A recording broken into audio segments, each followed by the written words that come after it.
Okay, welcome everybody. Today is February 16th. This is the weekly county commissioner meeting. It's 9 o'clock. I'll please ask everyone to rise and say the pledge. I pledge allegiance to the flag of the United States of America and to the republic for which it stands, one nation under God, indivisible, with liberty and justice for all. Thanks, Dave.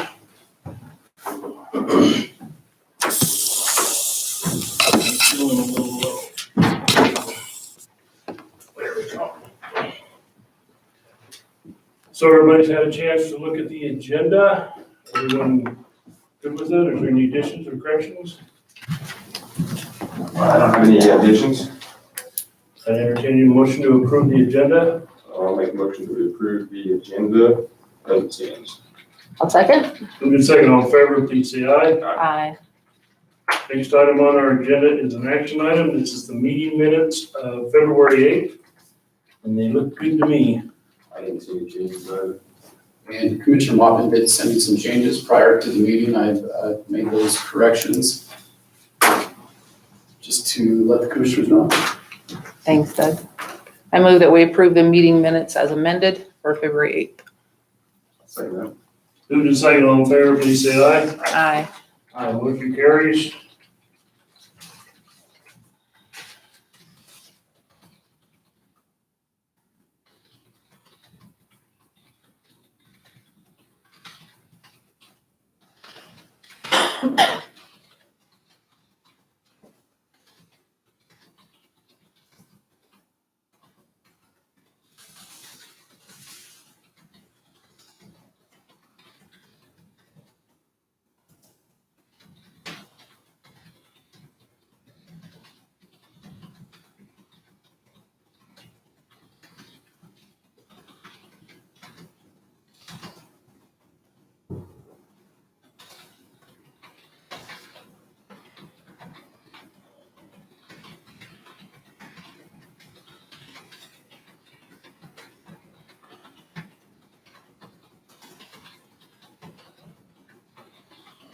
Well, you sent us a deal on the Board of Appeals for McCall City.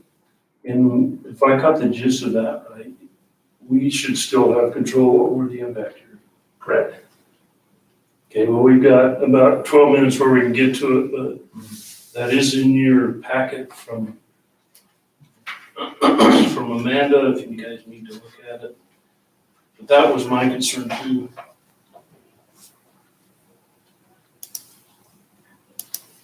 There it is.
Well, did you guys do anything fun this weekend?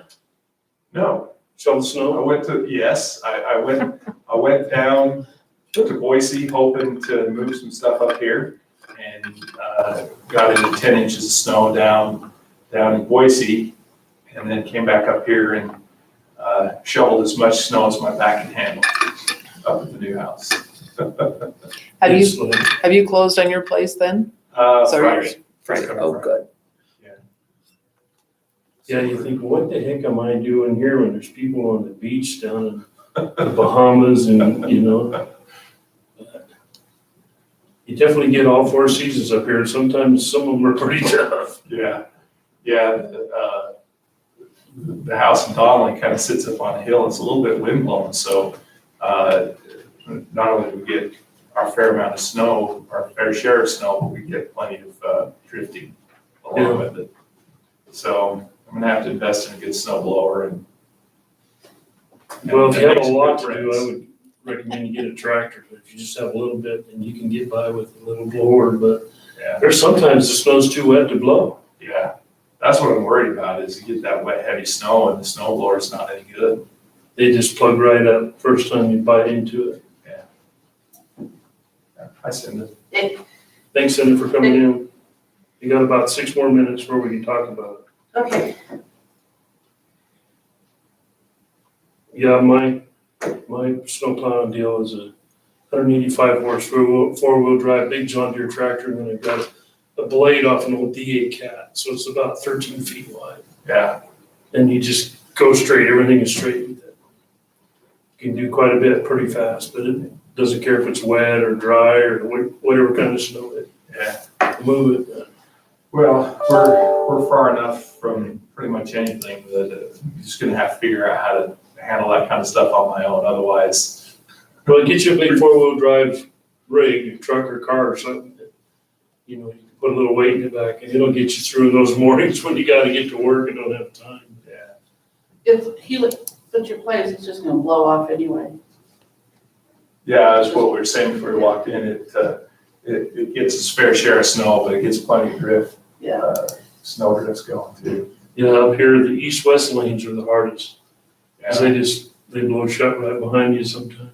Yeah. Yeah, and the next thing is, everything will start melting and then all of a sudden you got water everywhere. And it's like, where did all this come from? yeah. We got everything done except for getting the driveway in. And so I'm, you know, as soon as things start to melt off, I'm afraid I'm just gonna have a muddy, mucky mess to deal with. So I'm a little nervous about that. How The far- how gravel long, pits are close. What's The that? gravel pits are close. Oh, yeah, the gravel pits are very close. Yeah. how long's your driveway? I was trying to calculate that yesterday, probably about 80 feet. So you could leave the car down at the bottom and walk down there if you had to. Oh, yeah, yeah. In fact, there's kind of a little, I mean, just temporarily, there's a place on the north side of the lot that we can pull and leave the cars there for, you know, a week or two or however long it takes to get things dried out, get the driveway in. Well, I hate to say it's gonna take more than a week or two. Yeah, when I said that, I thought, yeah, that probably sounds a lot like somebody that's not familiar with Valley County. We used to have, I wasn't gonna say anything. we used to have a bunch of old boards that we would lay out between the house and the garage and you could walk on the boards because the water was like this. Yeah. We always saved them. Every year we'd get them back out in the spring, but now I got a sidewalk, you know. We moved up and we built a raised sidewalk. Yeah. That helped quite a bit up. So you're up on that little knoll then, that new Mhm. construction? Oh, Mhm. yeah, I know where you're at. Yeah, just perched right up there in the wind. Got a great view of Tamarack. We do. Yeah. We do. There's good Jug Mountain and Tamarack, and as long as nobody else builds around us. It's really beautiful. Is there a little subdivision there? Is there more than? There's 3 lots. Well, there's 4 lots, including ours. There's 3 other lots, 1 to the north and 2 to the south. Got it. And then if Ken decides to subdivide his barley field down below, then you know how that goes. Well, you just better buy those lots next to you. I'd love to, but apparently lots are a little pricey up here. Oh, man. Oh, man, I guess. You know? You guys been following what's been going on in Texas down there in the mess they're in? It was so cold, the wind turbines froze up.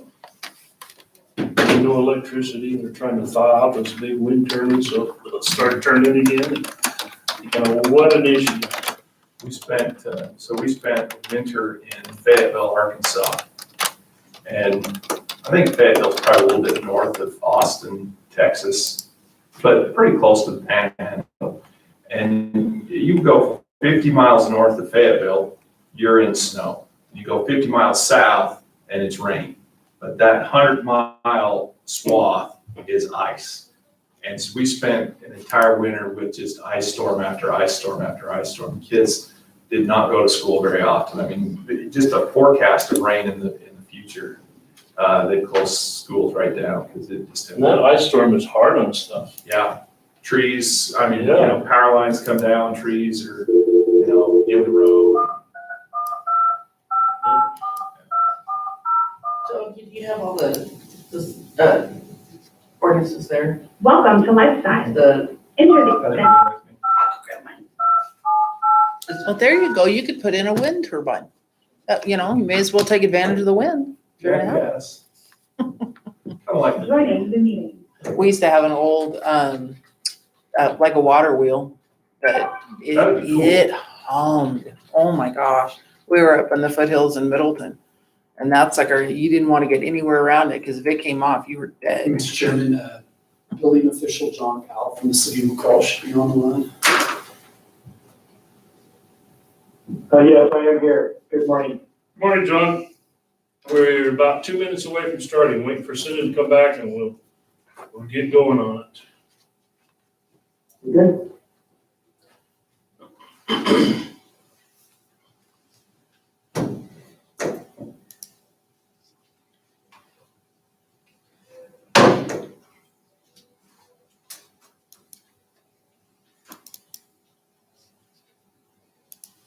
Okay, our next agenda item is an action item. This is approval of the Building Board of Appeals appointments submitted by the city of McCall.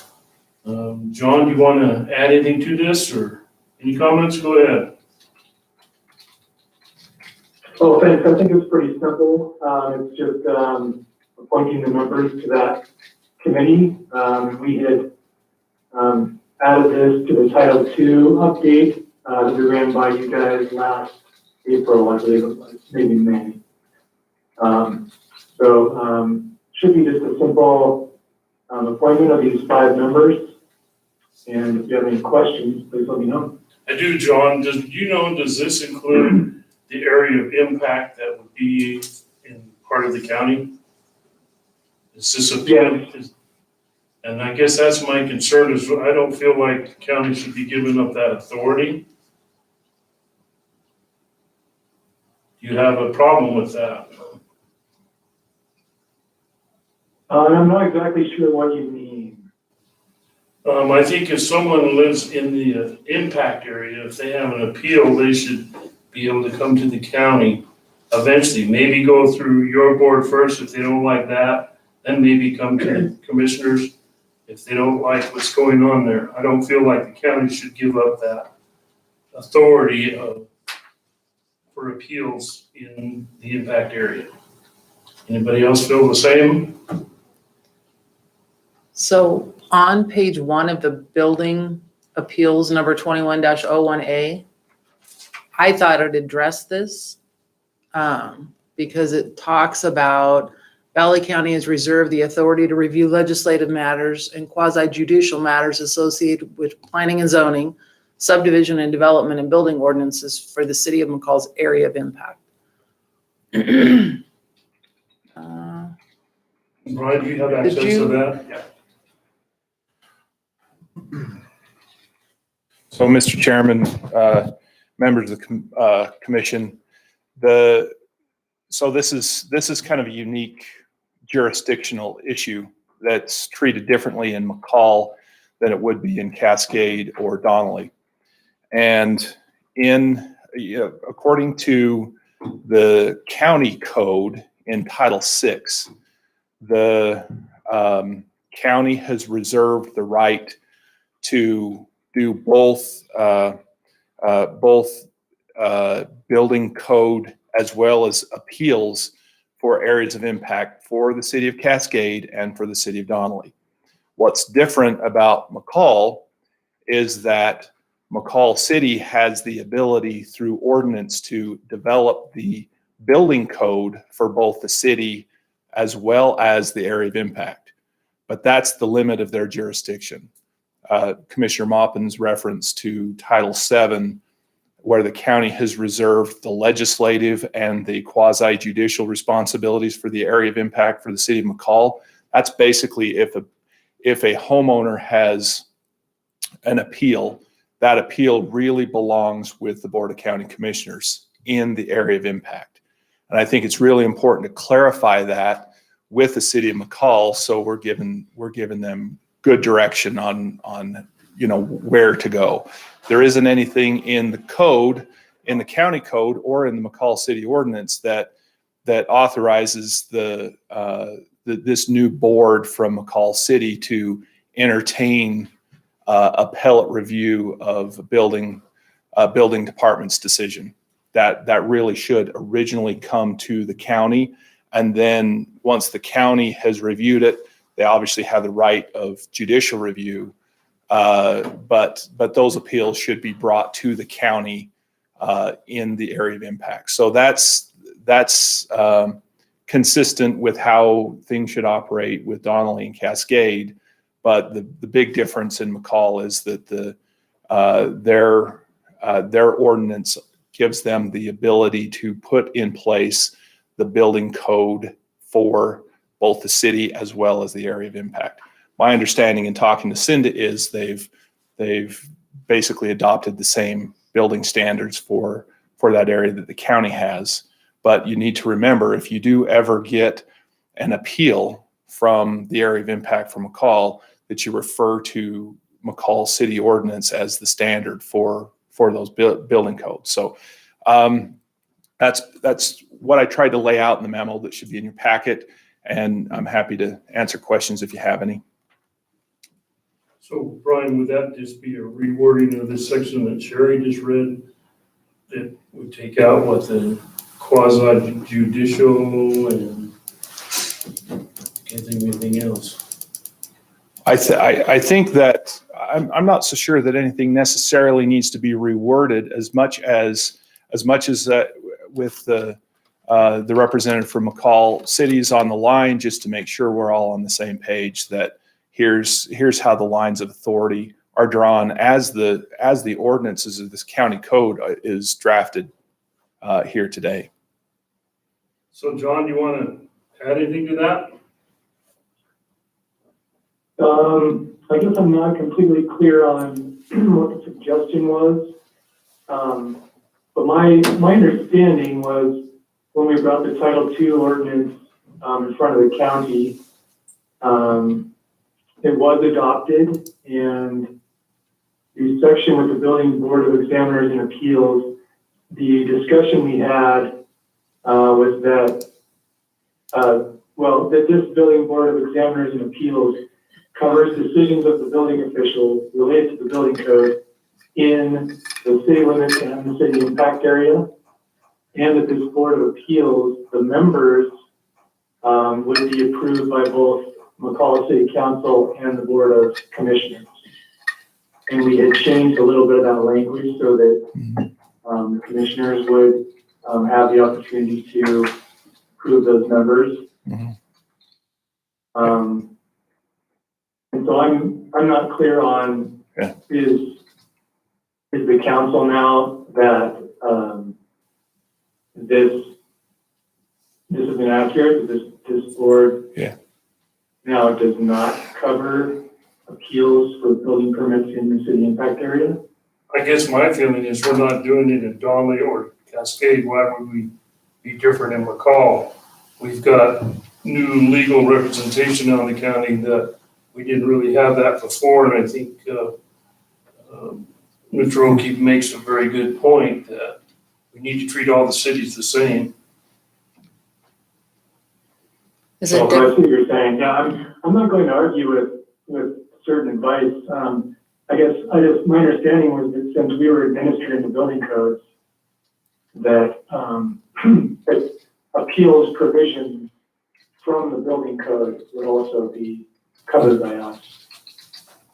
And that But recommendation I'm getting is that isn't it- we don't recommend that. Right. Well, Mr. Chairman, if the desire is to allow for this new Board of Appeals to consider or to take on the responsibility of the appellate function in the impact area, then that would require a change in county code, because that is expressly laid out in Title VII of Valley County Code, that the county has reserved the right and the responsibility for both the legislative and that quasi-judicial. And when I say quasi-judicial, that's the term that's used in the code, but that's where you hear appeals from the citizens on building inspection decisions. So it sounds to me like there is a conflict between the McCall City ordinance and Valley County Code, and that really is a matter of policy that the commission can consider and make changes if you feel like they're necessary. But as it is written today, the county has reserved that right and reserved that responsibility. And if there's a conflict between McCall City and county code, then really county code should take precedence over the McCall City ordinance. So like I said, that's a matter of policy that the commission can take up and make some adjustments if you see fit. But as it stands now, the appellate function is with this particular board in the area of impact for McCall, which would be the same for Donnelly and Cascade. And so didn't we do that with the one appeal we got on the, I don't remember the guy's name, where he was expanding his footprint, putting up buildings there? The KOA. Is that No. the KOA building? It was further out towards, I can't think of the word, the road. I don't know, but the way you handled the planning. Sampson Trail, thank you, Dave. Okay. Is that area in the impact area? And we took that appeal, right? Oh, Dusty Gittens. That was a planning and zoning matter. And you have said that all planning and zoning matters, quasi-judicial and are appealable through the Board of County Commissioners, and that's the way the code is laid out. So you're doing the same thing with the building codes, is they administer the building codes in the impact area, but anything appealable is appealed to you, is how our ordinance lays And that they're out. saying it's not, it would be appealed to this board. Yes, they are wanting it appealed to their Board of Appeals. For what's your pleasure? What do you guys want to do? So is that question for me? Anybody, I think everybody. I haven't addressed this, so tell me, John, what building codes are they specifically, give me an example of a building code that would be given to this board for review. Well, this would be all of the building codes. So the international building code, the international residential code, all the building codes that were adopted by the state of Idaho, and then therefore adopted by city of McCall, Valley County. So that would be the specific building codes that would be appealed. Any other codes, like planning and zoning codes, that's a whole different deal. So this is only for, say, like if there was an inspection and the inspector told somebody they had to, fasten a beam a certain way because of the building code, and then the contractor didn't agree with it, wouldn't fix it, then you have an issue, and they want to appeal that decision. That's the type of thing that this vote is for. I don't know, does that help? John, does that also include the architectural committee in McCall that deals with colors and trees and all that? That would not be part of an appeal to us, correct? That's a planning. and zoning matter. So planning and zoning, like the design review committee, that looks at colors and all that stuff, that's Title III for us. So that's not building code, that is, like city code. This is So just that'd be been, a different deal. And Mr. Chairman, I think maybe a brief point of explanation for why McCall is treated a little differently than the other two municipalities. It really goes back to Title VI in Valley County Code, which is the building code for the county. And it expressly exempts cities from that and gives them the authority to promulgate their own building code within the city limits. McCall, however, was treated differently in the county code. And it said specifically that both the city within the city limits as well as the area of impact would be the province of McCall City to promulgate those building codes. So that's why I said to begin with that the McCall City has the responsibility to establish what the building codes are going to be for the area of impact. That's because our county, Valley County Code, gave them that authority. But then later in Title VII of Valley County Code, it expressly states that appeals come here. And so you got to read those two sections together. But McCall City and the McCall area of impact, as it relates to establishing what the building code is going to be, is treated just a little bit differently. So now that the McCall City has this appellate board, it kind of stands to reason there's going to be some confusion about how to navigate through these issues. And so I appreciate the opportunity to come and address the commission about this. And Doug was helpful in getting me the information I needed and making sure I was reading everything that I needed to review before that memo was complete.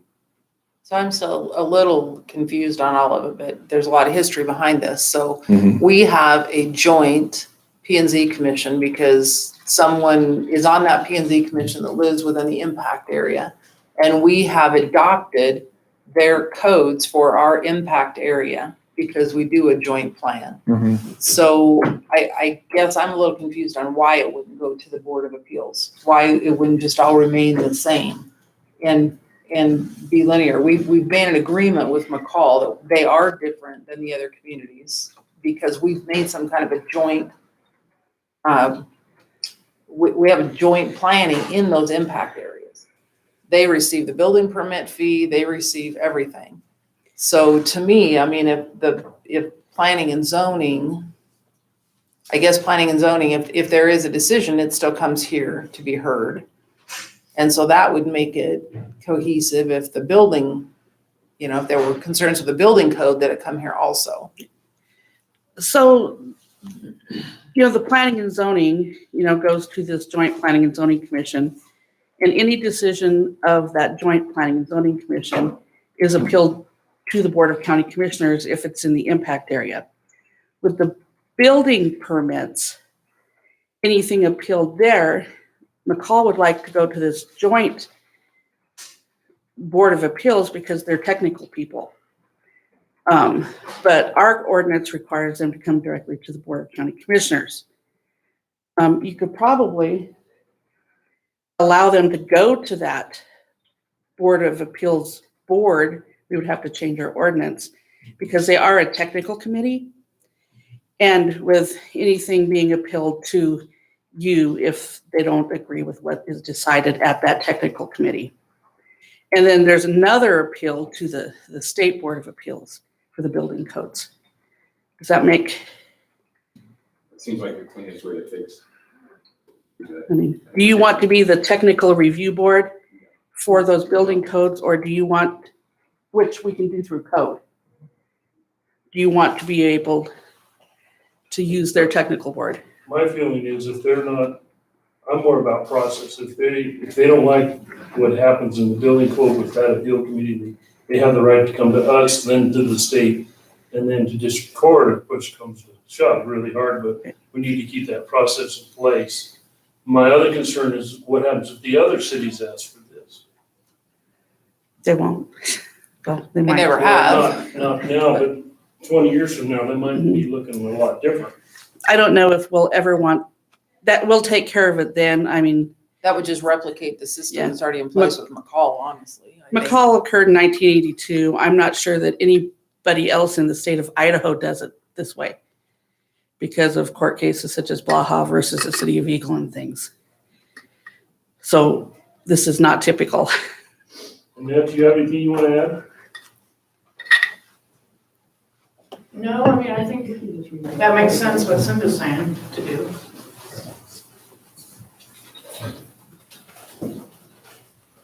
What do you guys want to do? I'm trying to think long-term here, how this could go haywire, and I can't see anything yet, but. I just think there's extra levels of steps that it allows people to proceed to. I mean, it keeps everything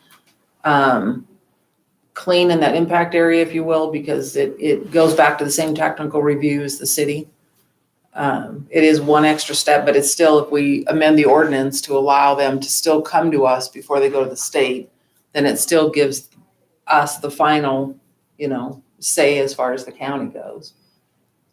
So have we ever had an appeal on a building code? That's what I'm trying to think. I don't think we Seems like have. there's a one around 1998. I mean, it was a long time ago. Your memory's I think- astonishing. I think there was one. Is that the snow load issue or something? There was a bunch of conversation about some of those stuff, yes. Yeah. But I don't think we've ever had any. And all the communities are required to have this technical review committee, technical review board throughout Idaho. But nobody really establishes one that McCall appears to want But to. the county still has authority over the planning and zoning part of it. Absolutely, So this is just with building codes, basically it. yes. So Brian, I think we could keep going with this, don't you? But I don't know how to amend the ordinance. I don't know what we gotta say to give them that authority. Well, I guess the only other thing I'd want to bring to the attention of the board is the fact that the appeal to the state board is pretty quick turnaround. It's a 10-day appeal. So I think it's really important to kind of get a process identified for citizens that may want to avail themselves to this appellate function, that we're not bouncing back and forth. Is it in front of McCall board or is it in front of the county board? And then, that 10 days elapses and they get a notice from the state board that they no longer have the right of review. That 10 days is in statute.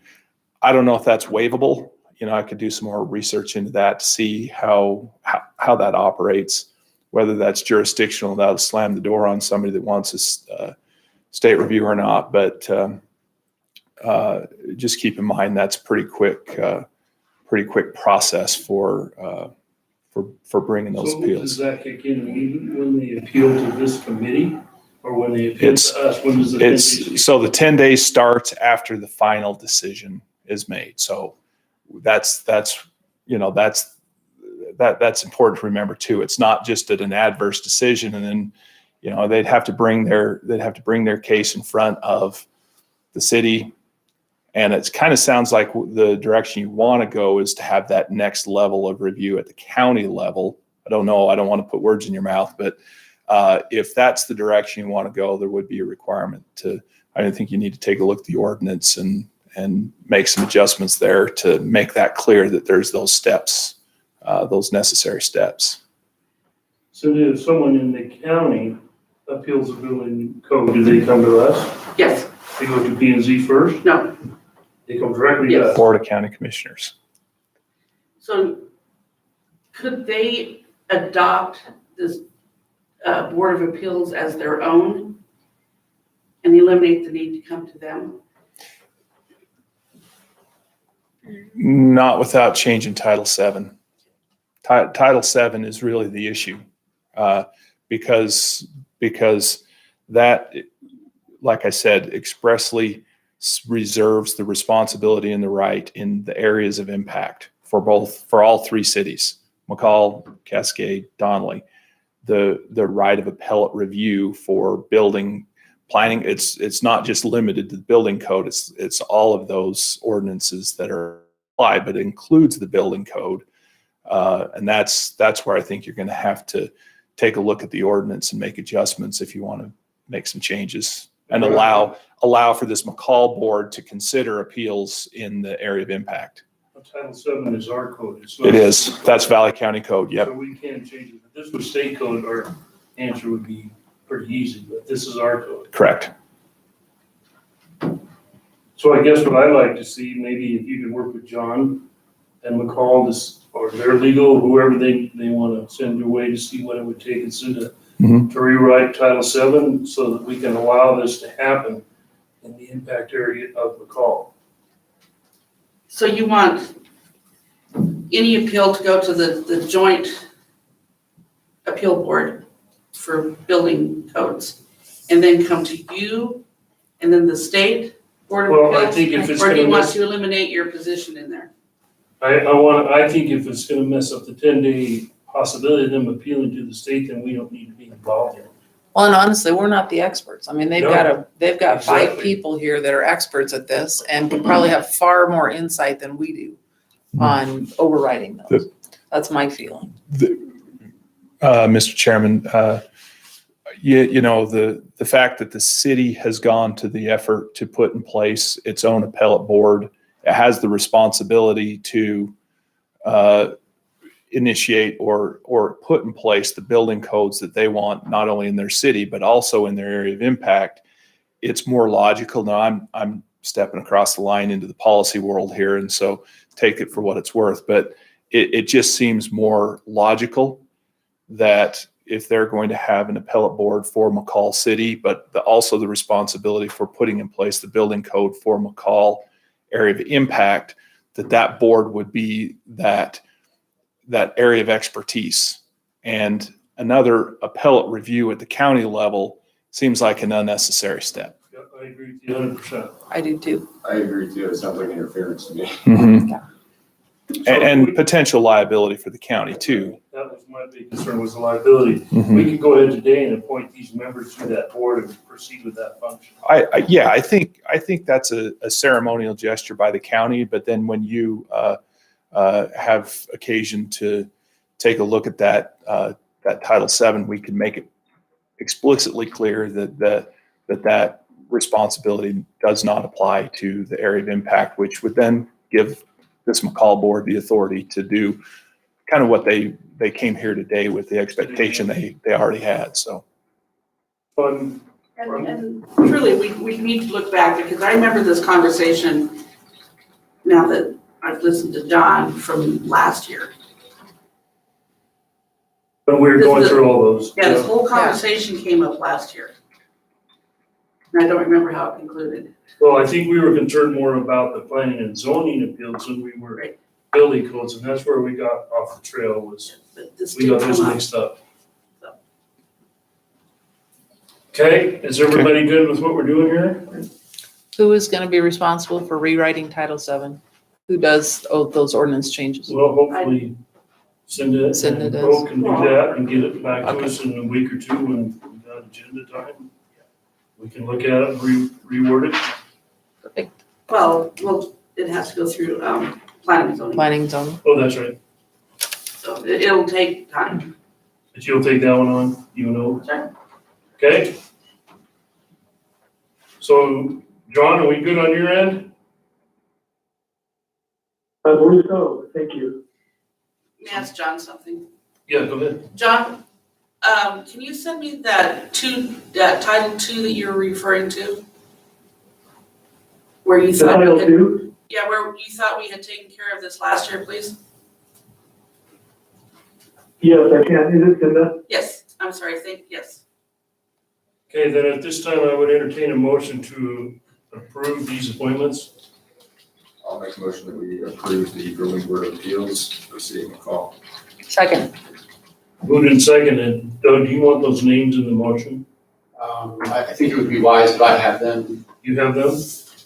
Lisa Beck, Dave Carter, David Jackson, Wayne Rumel, and Luke Vanoy. Okay, it's been moved and seconded. All in favor, please say aye. Aye. Aye, motion carries. Thanks, Oak. Cinda, John, thank you. Thank you for your time, Commission. You got, Have a good day. you too. Auspicious. Yeah. Okay, our next item is. Actually, you're gonna Sheriff, sorry. We got one ahead of you. You wanna go Jeff's up now? first. Jeff, are you ready? Okay, we're going on to our 9:35 action item, it's assigned to 9/11. What's he, oh, It's Maintenance first. agreement. that's all right. Go ahead, Sheriff. Sorry, I just thought I was out. I was looking at the time. Yeah, I just need to have commission approval on a quotation for maintenance for 911. And you should have gotten a copy of this. It shows Yeah, I'm just trying to find it. $58,088.92. Of that, $46,232.60 is a continuing grant for the next two years. And the money has been received. It's just in, I guess, general fund is where it would have been put under revenue for the grant.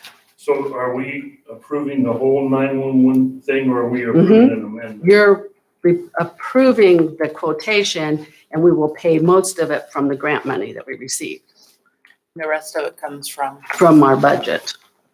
911. and that can't maintenance. be the Title III funds at all or any of that. That, well, it's 911 funds Okay. under That title. comes off your phone every month, or is it like $1 a month or something? It's what we budget for maintenance out of the 911 monies that will be reimbursed through the trust at the Okay. end of the year on your resolution.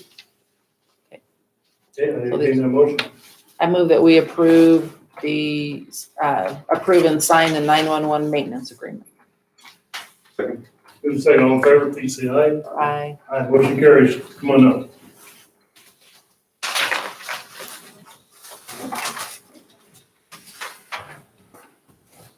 Really learn what comes out of what funds.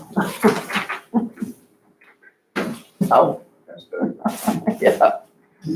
It's impossible to try and track. I always just want to know, is it taxpayer funds or is it some other fund base that we're getting? Wages of 911 comes from county dollars. And most all the rest of 911 functioning comes from the money that is charged on phones, landlines and cell phones.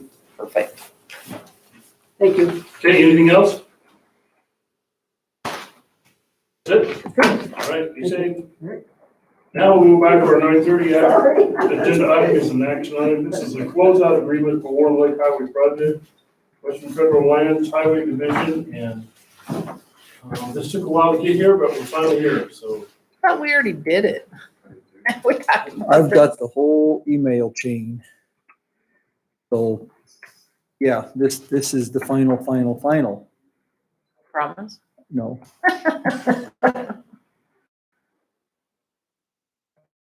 So I'd entertain a motion to approve the final from Warren Lake. So moved. There's no more funding coming.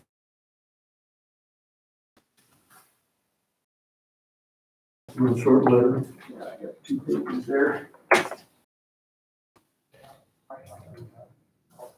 We closed out Warren Wagon yet? No, Have we heard anything more on East Fork FEMA money? yeah. I'm working on a meeting Thursday with FEMA, right off emergency. I got stuff from the Forest Service, regulatory agencies. We've drawn something up. As soon as the snow's gone, we'll go back and put some stakes in the ground. You still have to pull that little chunk back, didn't you? Yeah, about 200 feet of what we gotta work on. Once you get that done, we'll get a check. The way they're working it now, they're hoping to get that $700,000 one. It's in motion right now because of the plan we've come up with for the fix. The next repair will be like an add-on to the first. Oh, so we're gonna get paid to do that, right? Oh, yeah, Oh, nice. yeah. I thought that would just be part of the 7. No, it was kind of an emergency repair, and the emergency repair wasn't good enough for the regulatory agency, so we'll go back and make a permanent repair. Yeah. Good. So I got a meeting with them Thursday. We'll see where it goes from there. Okay, anything else? Turn snow off. You're getting by. Fence posts are getting pretty small out there. The what? Fence posts. Yeah, I had about 18 inches showing on my post the other day, and now I got about 4 inches. And they're 5 or 5.5 foot posts. I was driving through people's neighborhoods and I noticed that, you know, it's really getting, the tunnel effect is starting to Yeah, show up, getting in and out of people's driveways and Yeah. intersections. I warned it. The next thing will be clear culverts, because here comes the water. That's gonna be the bad things. We've had way too much freeze thaw cycles this winter. A lot of culverts are gonna be frozen full ice, so. Yep. We're prepared. Luckily, the ground isn't frozen underneath this snow, so it'll soak up a lot. Yeah, that's gonna help. Yeah. All right, we'll be safe. Tell Okay. everybody you're doing great. Thank you. Okay, our next item is an action item. This is discussion decision regarding membership in the Southwest Idaho RAC Council. Selection of commissioner as representative and alternate. And I think the last I knew, and I was waiting for Bill to send us some more information on RC&D about their forestry rep, and I have not heard anything from them. So I don't know where we're at now. Who's requesting, and as I was a little confused on what this was. So this is the RAC, or this is, because the RAC hasn't been meeting.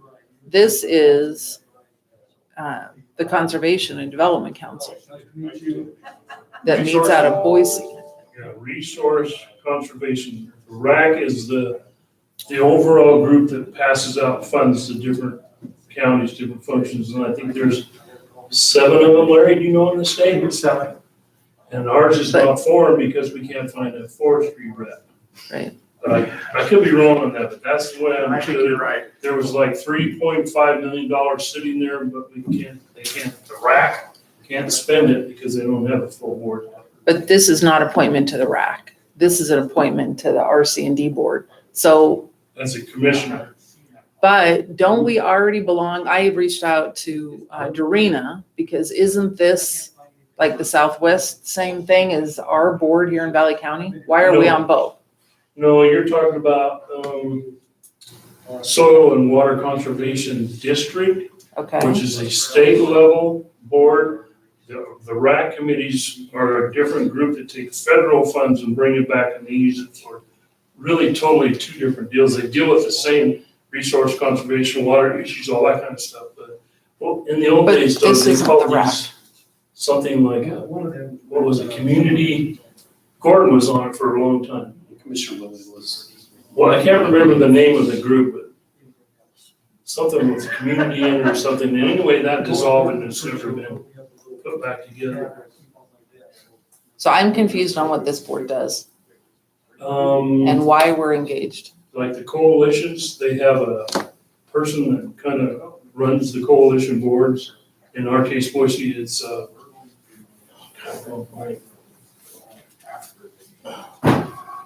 the gal that runs the Boise Forest Coalition, what's her name? Elizabeth. Yeah, Elizabeth. It pays her salary. Does those kind of things. Can you think of anything else, Larry, that? Because Susie Hicks sends us this. Say it again. Susie Hicks sends us this? I'm not sure. Susie Hicks is like the administrator of the RAC, Yeah. of this. So the strange thing about the RAC is they had plenty of people, and then they have to submit that to Washington DC, and Washington DC picks the people. But every time they got ready to pick it, they changed whoever was the decision maker. So it just never happened. And There's a background check for each person that Yes. serves on this. It takes about, well, the last I knew was like 6 months before they would get Yeah. that person appointed. And they've been trying to speed that process up. But I'm still confused because you're referring to the RAC, but I don't think this is the RAC. I think this is a totally sole and separate council. Well, I think this is another name for the RAC. Like I say, when Gordon was on it, it was called something else. And I can't remember what it was, community something, it's not coming. Now, the RAC, they want commissioners, and then they want, they also want somebody that represents recreation. I've actually applied for it twice, and both times I told, oh yeah, we're gonna get it going, and then it just never happens. It's kind of sad, because the RAC has been really good to Valley County. So the RAC, so I engaged with the RAC conversation on the Idaho Department of Lands Commission. The IAC has their lands division, and we discussed the RAC last time. That's where it came up that we were waiting for a forester. But this Southwest Idaho Resource Conservation Development appears to be a Owyhee County, Canyon County, Ada County. It doesn't touch Valley County. I know that Gordon was a part of this, that he was on this board, but I can't figure out how it supports Valley County. We are actually a member of it. I think it's $500 a year. It is, but I'm trying to, I'll look up when the last time we paid the membership commissioners. So it works with conservation districts, governments, nonprofits, and other agencies to facilitate projects that improve natural resources, conservation, and human resources. But to me, that's exactly what our Valley County Soil and Water District is doing. So I was questioning if this is like a sister organization, but this one is in Southwest Idaho. I don't know if you call it a sister, because there, like you said, there's 7 different ones throughout the state. So the Southwest is, and we could have one for Valley County, plus all the counties that were part of the central RAC, whatever that one was called, but it hasn't been formed yet. The Soil Conservation District uses what's called 319 money, which is a federal thing that goes to each of the, and state money as well. That's a state level, state funded. But I think that's what- Soil Conservation Commission and all that stuff. But that's to me what, And it's bigger, has a bigger budget, has Right. more funds, and they do a lot of bigger projects. I'm trying to think some of the projects. I know we looked in it. Well, the RAC funded, I mean, I can give you one on the Yeah. Avalanche Center Yeah, for 3 years in a row to the tune of $120,000, $140,000.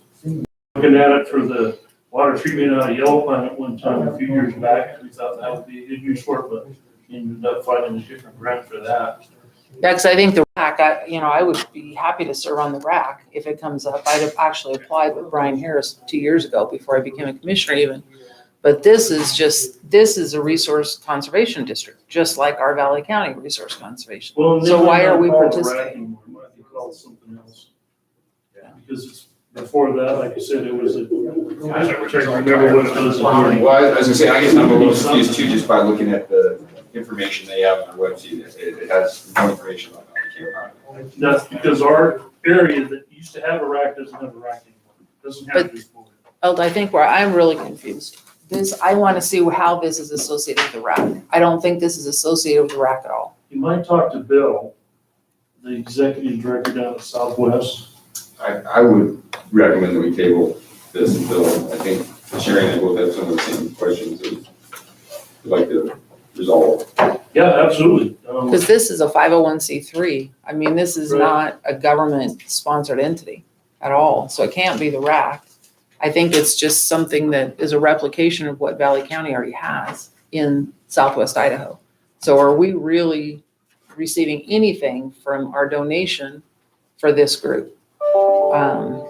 I mean, Dorena has access to the exact same grants, and so I'm just confused on why we One of would the big participate in differences, that. you said it, you reminded me is that, and it's, like I say, it used to be called a RAC. It's not that anymore. It's probably RC&D, but it is a 501c3, so they get a lot of private funds. So the Soil Conservation District only has 319 and state funds when they're funded through the state. And it's really kind of like a smaller board, subdivision of this. I will do some research work and try and satisfy myself as to what we're receiving. Just to let you know, we have paid our membership to the Southwest Idaho RC&D since 2016. You don't remember the name of that, when Gordon was on it. They had a big I blow up and their apologize. executive And director. the membership maybe allows us to apply for some of this money next year. It seems like we would have access to the same funding. We get the nice updates on grants. Okay, so then we're gonna go ahead and table this one for the future until Sherry can do some research on it. I don't know what to tell you, if that's all right with you guys. I'll give them a call and we'll see where we're at. So. You know, trying to think, if I have Bill's contact or phone number, I'll give it to you. And He serves on the Boise Forest Coalition. I have access. I get all the emails from Susie Hicks. So, Suzie Young. Yeah. And then she can send you a mission statement and all that kind of stuff. If- Okay, we got about 3 more minutes for the next one. If you need a break, that'll be a good time to take it.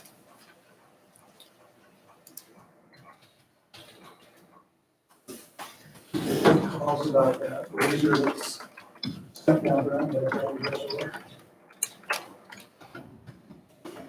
He's called everybody else, he's called, everybody pulling out of there. I called, Land Test has a large razor, I think he's probably out of there, and I told him to call, Mile High, and we're not allowed to tell, so. I just, I've never had my razor again. They break down all the time. I'm sorry. No, we've scheduled that for an executive for next meeting. I will go downstairs. Great, thank you. The only guy I know that could do it would be Cal Lakeport. Somebody was making fun of me, Lakeport. He's got that tire Jeep with the boom on it. But I told him to call him out, I could just got a large razor with tracks on it. He could probably- It's updating the system, He got it backed up and it's freewheeling, so he just got to. and we're at 3%. Should have started That's about earlier. a heated one. That's all right, Cheaper I already. just remembered I had I these. won't put tracks on my can, I won't do it. Can you get onto that on yours possibly, Yes. on your computer? Depending on what you're wanting to access. I've got a stick, just go off of a I stick. don't have the capability of putting a stick into this computer, I don't think. I think these have all been shut down though for thumb drives. Look and see if mine will work. I can just plug in my HDMI. Yeah, it's still at 3%. Yeah, you got room right there too. Shove the HDMI in this one and then.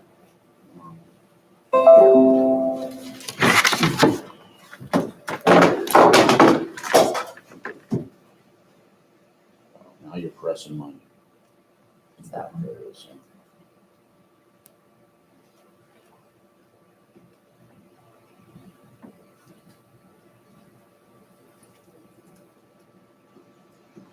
I'm gonna let you. Goes in there. It might just be because that stick is a little bit wide.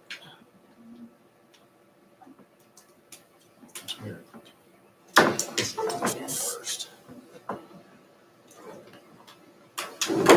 Okay. Now, let's see. Can this go into any? Yeah, it should be able to just go.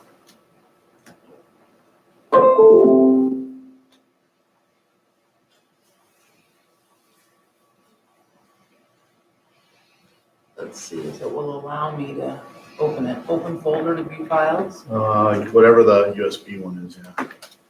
Or the, yeah, wherever the USB is. Yeah, so just those thumbnails. So which one do you want? You can put the top one first.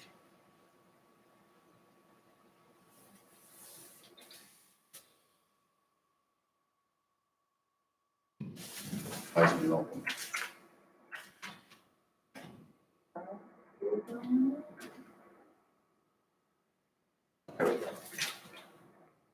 Oh, we get to see the guys playing this.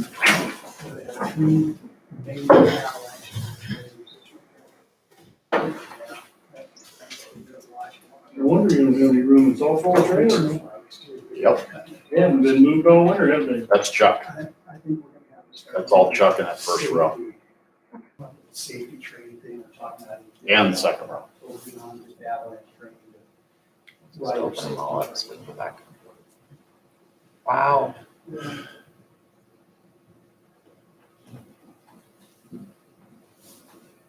What is that color up above those trees? I haven't seen that in a while. Yeah, exactly. When did you do this? Last night. Did you get the road? Dave, remember you got the road? I did not, take the road parking the other day. It was bad the other day. Okay, we're gonna go on down to our agenda if we're ready to go here. Our next item is an action item. This is a discussion on the Snowville tag enforcement. Captain Dave Stenbaugh. Morning. Good morning, Dave. So we're concerned with the lack of tags that we were seeing up there, and I talked to Larry Laxton also about that. And we sent deputies up there from Wednesday to Sunday because of the weekend, the holiday weekend and everything else. We figured this would be a good time to get a snapshot of what's going on. Bottom line is what we found out is the out-of-state people all had tags. They're just not putting them on their sleds.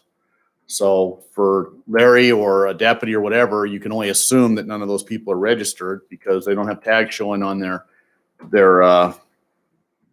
sleds. But out of 1,056 sleds that we checked in the last 5 days, we only had 16 that were non-compliant with tags. So that made us feel good because they just don't want to put them on their pretty wraps and all that other stuff. And we're not going to die on that hill. If they can pull them out of their backpack and show them to us, then I mean, we'd kill ourselves up there trying to enforce that. I think the main issue up there, and just let the commissioners know, is that place is blowing up, and it blew up this weekend. And by blowing up, I mean parking.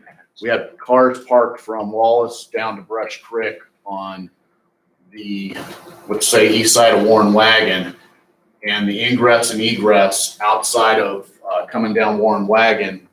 You had cars coming up Warren Wagon, cars and trailers and everybody trying to leave at the same time. And then you throw sleds on top of that, blowing up from Brush Creek to get up to the trailhead. It's a disaster waiting to happen.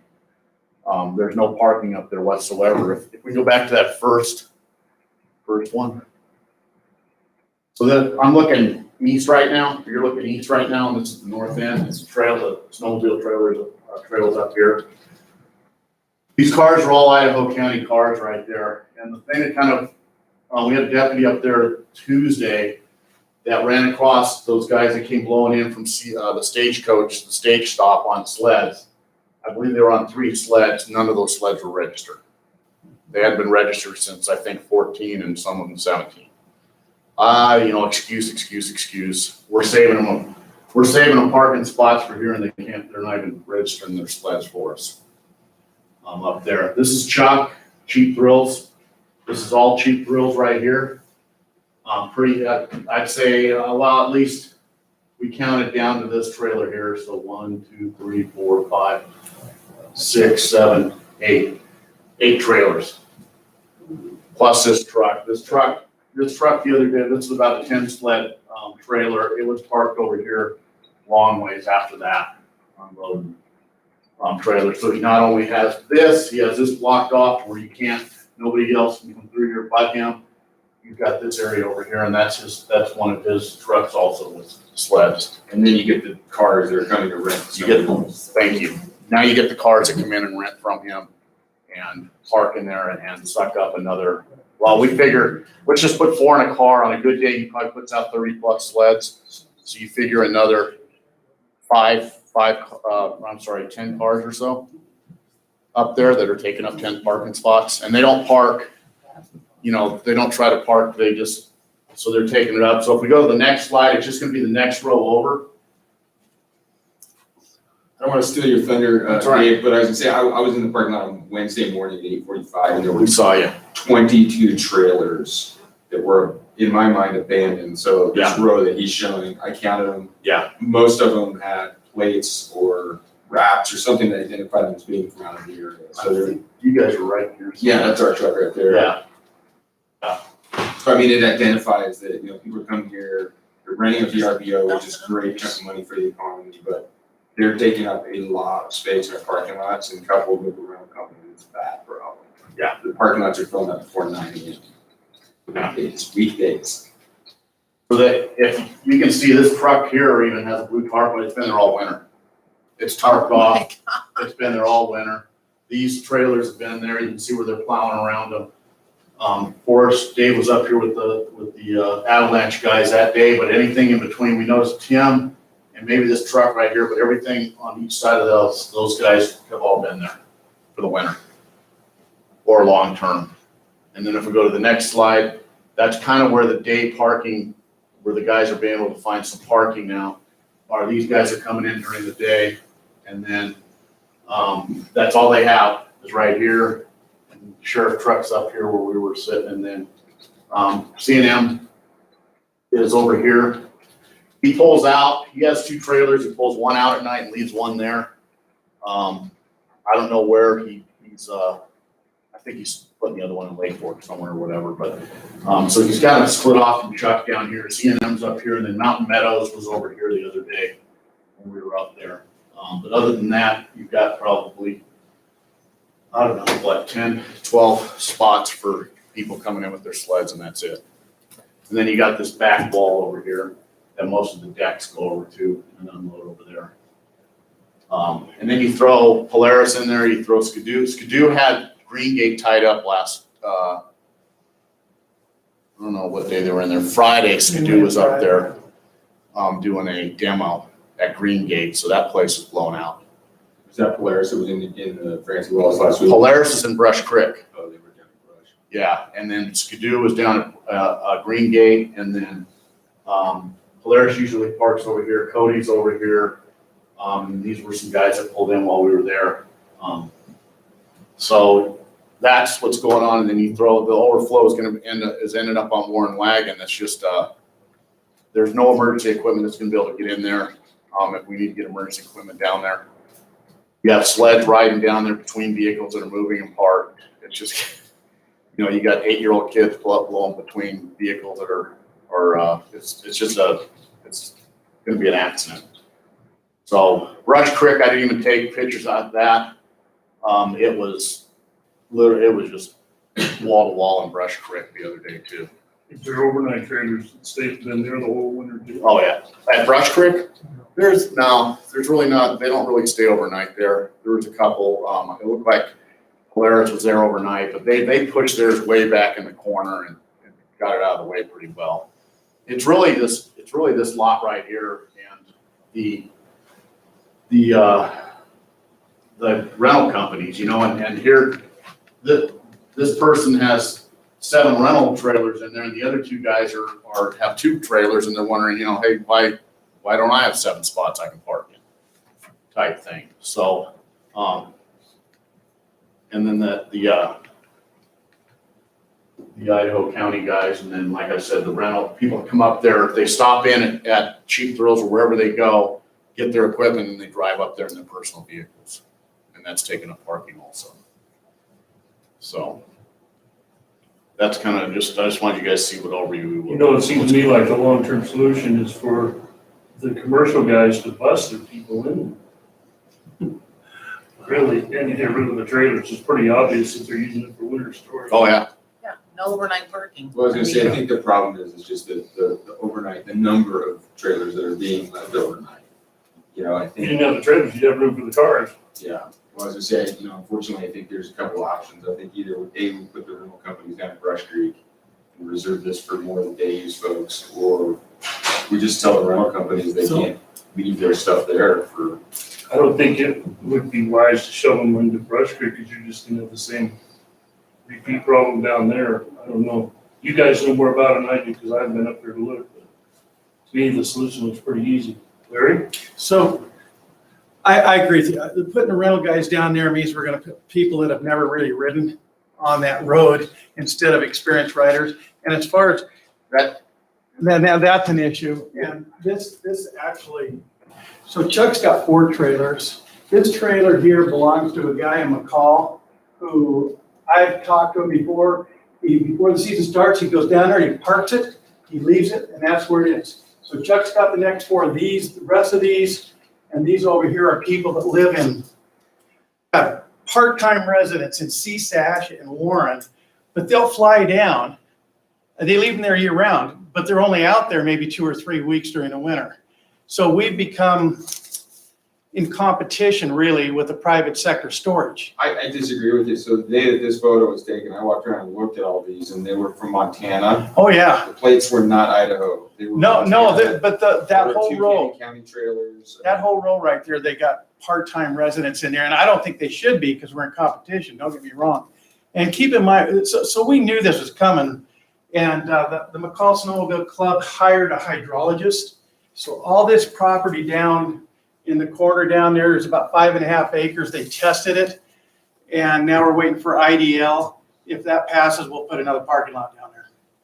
But again, it'll be what, 5 years? It'll be full, and this will be full. That's the issue. The things that we got to do is, and Mark Wood, who has supported the rental guys so much, we should limit it. They get 2 trailers and only 2 trailers, and anything else, it needs to be pulled out of there at the end of the night. Period. Because we remember, we got volunteers trying to plow this thing, and it is difficult when they leave all that stuff in there. Larry, why can't they, you just make an overnight parking, the commercial guys, bring that trailer in the morning, unload the snowmobiles, and then they leave? I don't People drive in, they get on their snowmobile. I don't disagree with you at all. I think we'd have a hard time doing that right now, but if we let them know before the next year starts, we could pull that off real easily. The rental guys are really difficult to deal with. There's just no 2 ways around it. They feel, I don't know, like they own it, I think, more than anything else. And there was a time when Chuck used to help out quite a bit. So I hate to get on Chuck. He used to donate a lot of money to help clean the parking lot, but he doesn't do anything anymore. None of the rental guys help at all anymore. And we have Redline in there too, not just those others. You could have 20 rentals with 2 trailers each. Yes. Full. Yes. And they're following the rules, and I think Yes. that's not the right way to go. Is there any way that we could get this done this year? Go around and tell them to move their, the CSATch guys and all that might be hard to get a hold of them, and you gotta figure out what you wanna do with Idaho County Park in here and taking up spots also. They seem to not even wanna register their sleds for us. So, I don't know how you guys wanna attack that this year, getting them out of there.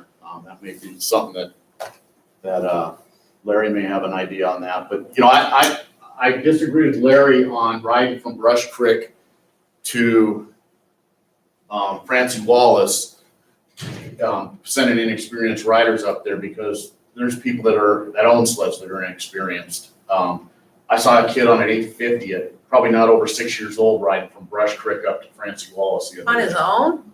Well, Mom and Dad were with him, but his legs weren't even hitting the runners. And it's like, whoa, and he was on an 850. And we do have a trail from Brush Creek too, so they don't have to be on Warren Wagon Road. It's a longer route to get around, because all these guys, all they're doing is going to CSASH and Warren. Right. But we do have a secondary trail that we built, I think it was 4 years ago when we built the Brush Creek Trail that goes around the mountain, comes in at Pearl, and then back on Warren. So, they could do that. Yeah, I've seen, I think there's all kinds of experience coming up and down Warren Wagon. It's just not experienced riders coming from Brush Creek. And it's this, Chuck's got the same thing. People have been on his sleds before, or sleds before, and some haven't type thing. So I know Chuck kind of ran on that last year, that he didn't want inexperienced riders coming up Warren Wagon, but it's the same. So what do you do when you have a 6-year-old on a sled on the county road? Well, they shouldn't be on a county road. They gotta be licensed. But I'm out there on my own sled, and I just looked and went, wow, and stayed away. But, yeah, you see some wild stuff out there. Well, I feel like we need to start this pretty quick. If we wait till next year to start enforcing this, it's gonna put us another year behind. My feeling is to notify those folks, and I'm guessing, I don't know how you do that, whether you run the license plate and get their name and give them a call, but let everybody know they gotta be out of there at the end of the day. Well, as I say, we still have the problem that the folks are going up to cabins and things like that. So we need to allow some overnight parking. I mean, back to this whole concept of the permit idea again, but I don't think we we talked can. around in circles on that, but we need somewhere for those folks to leave their vehicles overnight when they're going into their cabins, whether it's Idaho or Valley County or wherever it is, because some of them are actually on the South Fork and that's Valley County as well.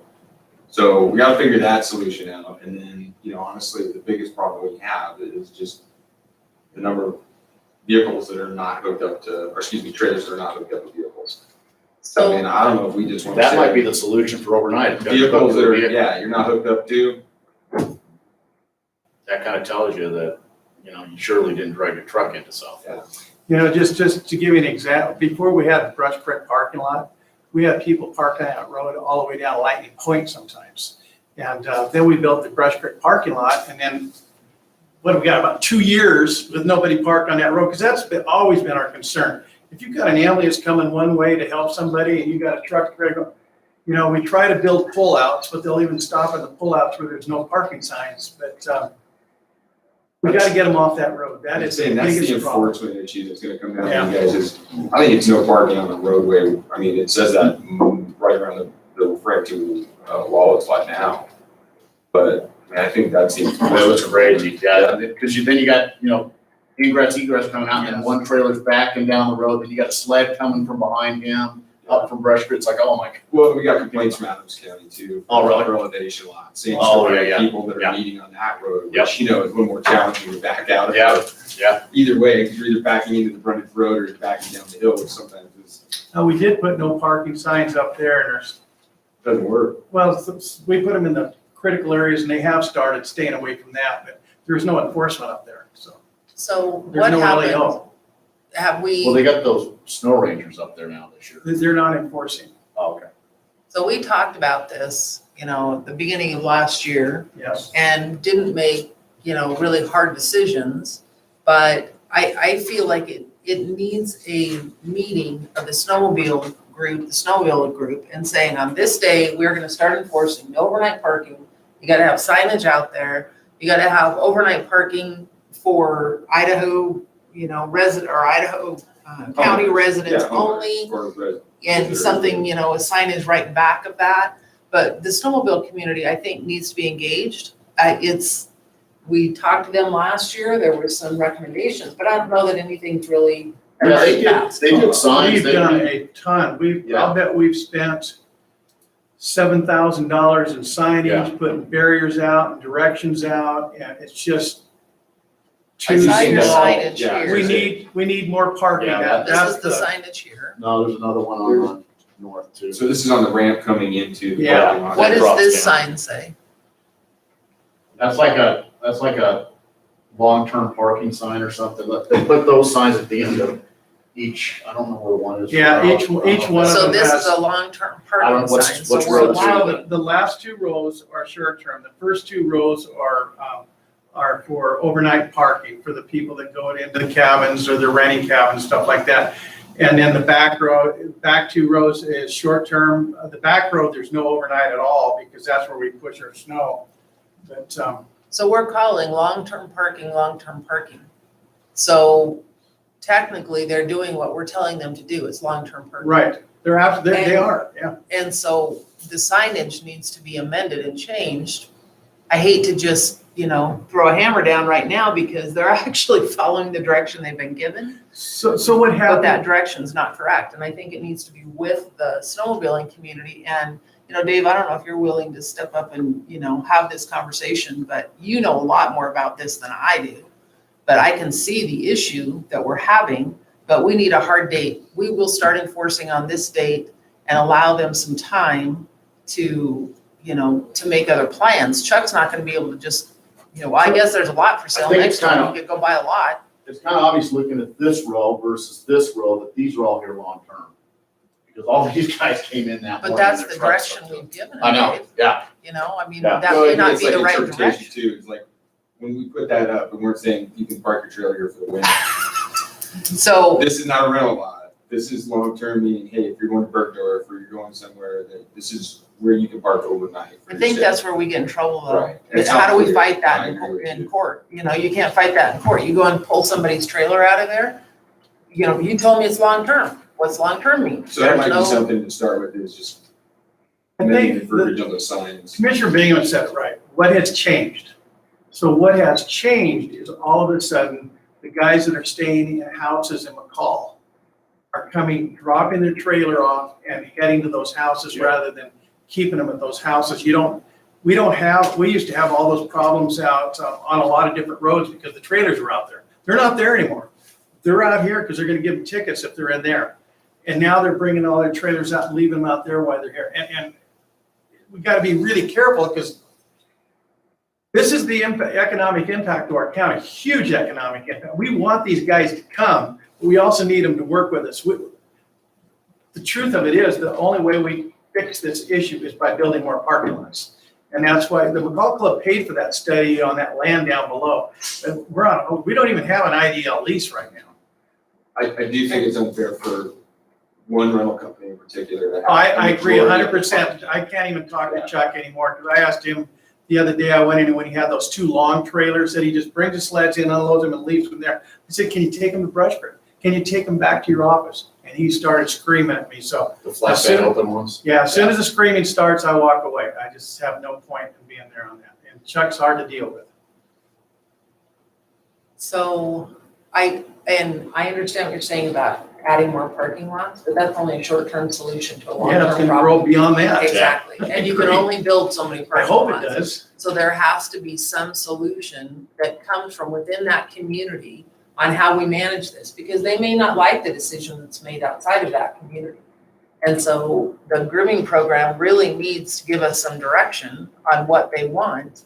Because if it's us making the decision, I have no knowledge of this at all. I'm gonna make a decision based on this. I'm just gonna say no overnight parking.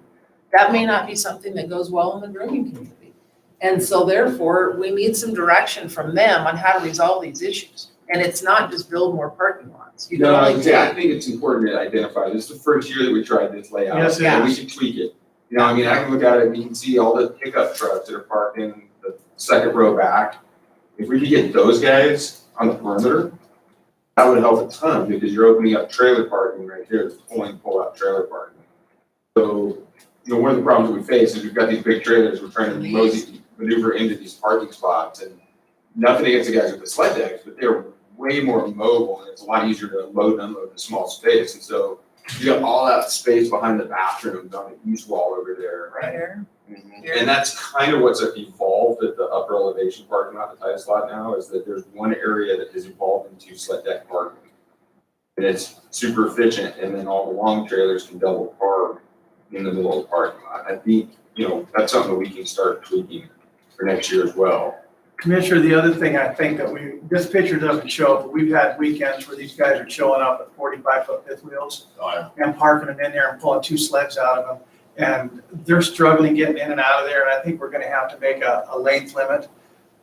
We've never seen, this is the first year we've ever seen this 45-foot fifth wheels coming in with living quarters. I mean, it's Well, incredible. I was gonna say, there's a Pushers, big diesel pushers. Yes, now. it's incredible. triple axle trailer that's in and out, it's a local folks in McCall. Yes. And that thing, I think the trailer alone is close to 40 feet, so, you know, we've got issues with length, but, you know, again, I think like we can tweak the parking lot design. I think we really need to work with Chuck and get, you know, either him down to fewer trailers or just say, look, rental companies, you can have parking just like everybody else does. You come up in the morning and get your parking, but no. I don't even know what Chuck keeps in his trailers. They're not, his sleds he brings in, there's 4 trailers there that just, I don't know what he keeps in them. No matter what we do, we're gonna be in trouble. My feeling is, and I'm a hammer kind of guy, is it's not our issue. It's not our problem where if they don't have a place to park their trailer. Those homeowners, the commercial guys, that's not our problem. All we know is this, the system we have now is not working. And if we make it no overnight parking for everybody, I don't know about the Idaho County folks, because I think that's a different issue, but then let everybody else figure out where they have to park their trailer. It's not our concern. I think Commissioner Boone kind of hit it on the one for the overnight parking that maybe for these guys to park overnight, there's gotta be a truck and trailer combo parked there, because I kind of tell, okay, they're back, they didn't go down, they're not in town staying in a cabin, that kind of tells you they're out in the backcountry. But, you know, you look at all these trailers there and none of them have a truck hooked to them, you got that one truck covered with a blue tarp. That's what I was saying is this morning there were 22 vehicles that were not hooked up. Yeah, They were there when I pulled in at 8:43. To me, it's pretty obvious, they're leaving there all winter, yeah. and that's not what we're trying to do. And then maybe even look at them shuttling their customers in, because that's taking up a lot of parking also. With the rental companies. That's, to me, something that we could do later in a year or two if it gets bad again, to where, you know, you can't have 50 cars there because you don't have room, so you're gonna have to start shuttling your guests in. But to me, that's kind of, I don't know, I'm not arrogant, but it's like, wow, I'm gonna take up that whole edge of the parking lot with all my commercial stuff. That's bizarre. I believe, if I'm not We're mistaken, supporting didn't Ben Esplin say the other day or the other night at the Urban Committee that he was fine with no overnight parking for his, Oh, yeah, he pulls his stuff out Because every he night. pulls out, yeah. yeah. I think Cody leaves one overnight and then Chuck leaves.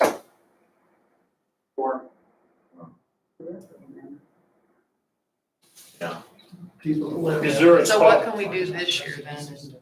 Well, I think we need to put up signage right away saying that this is the goal eventually, or by March 1st or some date in the future, that these trailers have gotta be gone.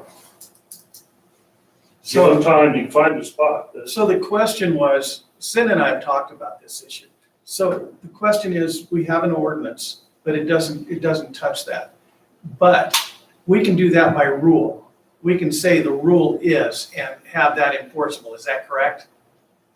It depends on what the state lease allows us to do. So the state lease allows us to do anything we want as long as we're not charging anybody. And that's the issue that we're dealing with. The gal that writes state lease has been calling me, and what I'm asking for is for us to be capable of charging as long as we have a line item, so whatever we charge goes back into the parking lot or building, expanding the parking lot. Because that's kind of, if we show a profit, then we lose our residential lease. We have to go to a commercial lease, and that would be not a good thing.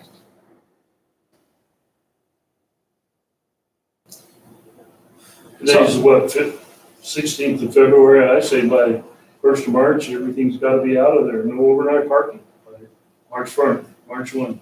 That gives them 2 weeks to find a spot for all their stuff. And I like your idea, Dave, about the folks back in Idaho County, if you're gonna Snowville in, it's hooked up to a trailer, Yeah, you know. that kind of sends a message that that's what that truck and trailer are about. So where are their trailers out right now? And if they're driving a truck in there, how are they, where are they Well, I at? think, like Larry said, a lot of if you go back to some of those pictures, a lot of those trailers are people that are either living down in, on the lake, and you get down on the lake, you have no parking down there. So they're homeowners on the lake, or they're VRBO in a house in McCall, and shoot, I'd love to shoot down the road. That's why I have a sled deck. I just shoot down the road, I don't hook up trailer. But the guys from Idaho County, the guys that are parked there from Idaho County, they don't have trailers on. No. So those what, guys there on that front row are full-time residents of CSASH or Warren. They don't so own they much. pull in there with a truck though, and I don't see, I mean, obviously they're taking a snowmobile to their, So, yeah, that's what, because there's no way else to get to the home. so where's their trailers? And they don't have They trailers. probably don't even use trailers, they No. probably park out in the back 40 in Yeah. summer and. Got it. Yeah, their cars, they drive in cars during the summer and snowmobile into their homes, and that's that reasonable access that we do have to supply. One of the other questions that came up on Wednesday morning when I was up there too, is there's a truck with tracks on it that's been here for a long time, and he Yes. doesn't have a permit from us He has a for permit. that, and that, oh, he does now? Yes, he does. And I was gonna say, and that sits in the parking lot. And I called him the other day about that. They can't leave it in the parking lot, and we'll see what happens. Can we get signage up in time? Can we get signage made and out there in time to enforce on March 1st? Larry, this kind of falls on you, I think, in my mind, is like, are you in agreement that maybe we try to come up with some better signage for the long-term spot? Say, vehicles or tow vehicles must be attached Yes, overnight I parking here. think if you tell them they gotta have their truck attached, they're gonna disappear. Because, they gotta get back to their, And then, you know, Yes. maybe, I don't know what the diagram, I can't remember where it says, but maybe try to start routing the flood deck folks to the perimeters, you know, and then, you know, like I said, maybe just give the rental companies a date where we say, hey, parking is becoming more of an issue, we cannot allow people parking on the roads. That's kind of what, that's my concern is the road parking, really. This is what's causing the road parking. But, you were up there this weekend, weren't you? I've been there too many days in the last 2 months. So, the road was packed on. That would not be a fun parking lot to plow. I would not want to plow that. It's a mess, I mean, yeah, you can get in there some days when it's like snowing. It's a mess, just because the plows can't get in between, you know. If you put, trailers. Larry, if you put the decks on this east wall down there, shoot, you could line up 40 trucks at least if they were Yeah, all decked the out. problems we were having with that is that I agree, there's as much room there as there is at Titus along Yeah. that wall. Yeah. And But most of decks the time it is fairly full. The only thing we can do right now is deal with, in my personal opinion, is we can deal with, these guys that are leaving their trailers there, they have to have a truck attached or they gotta take it back with them.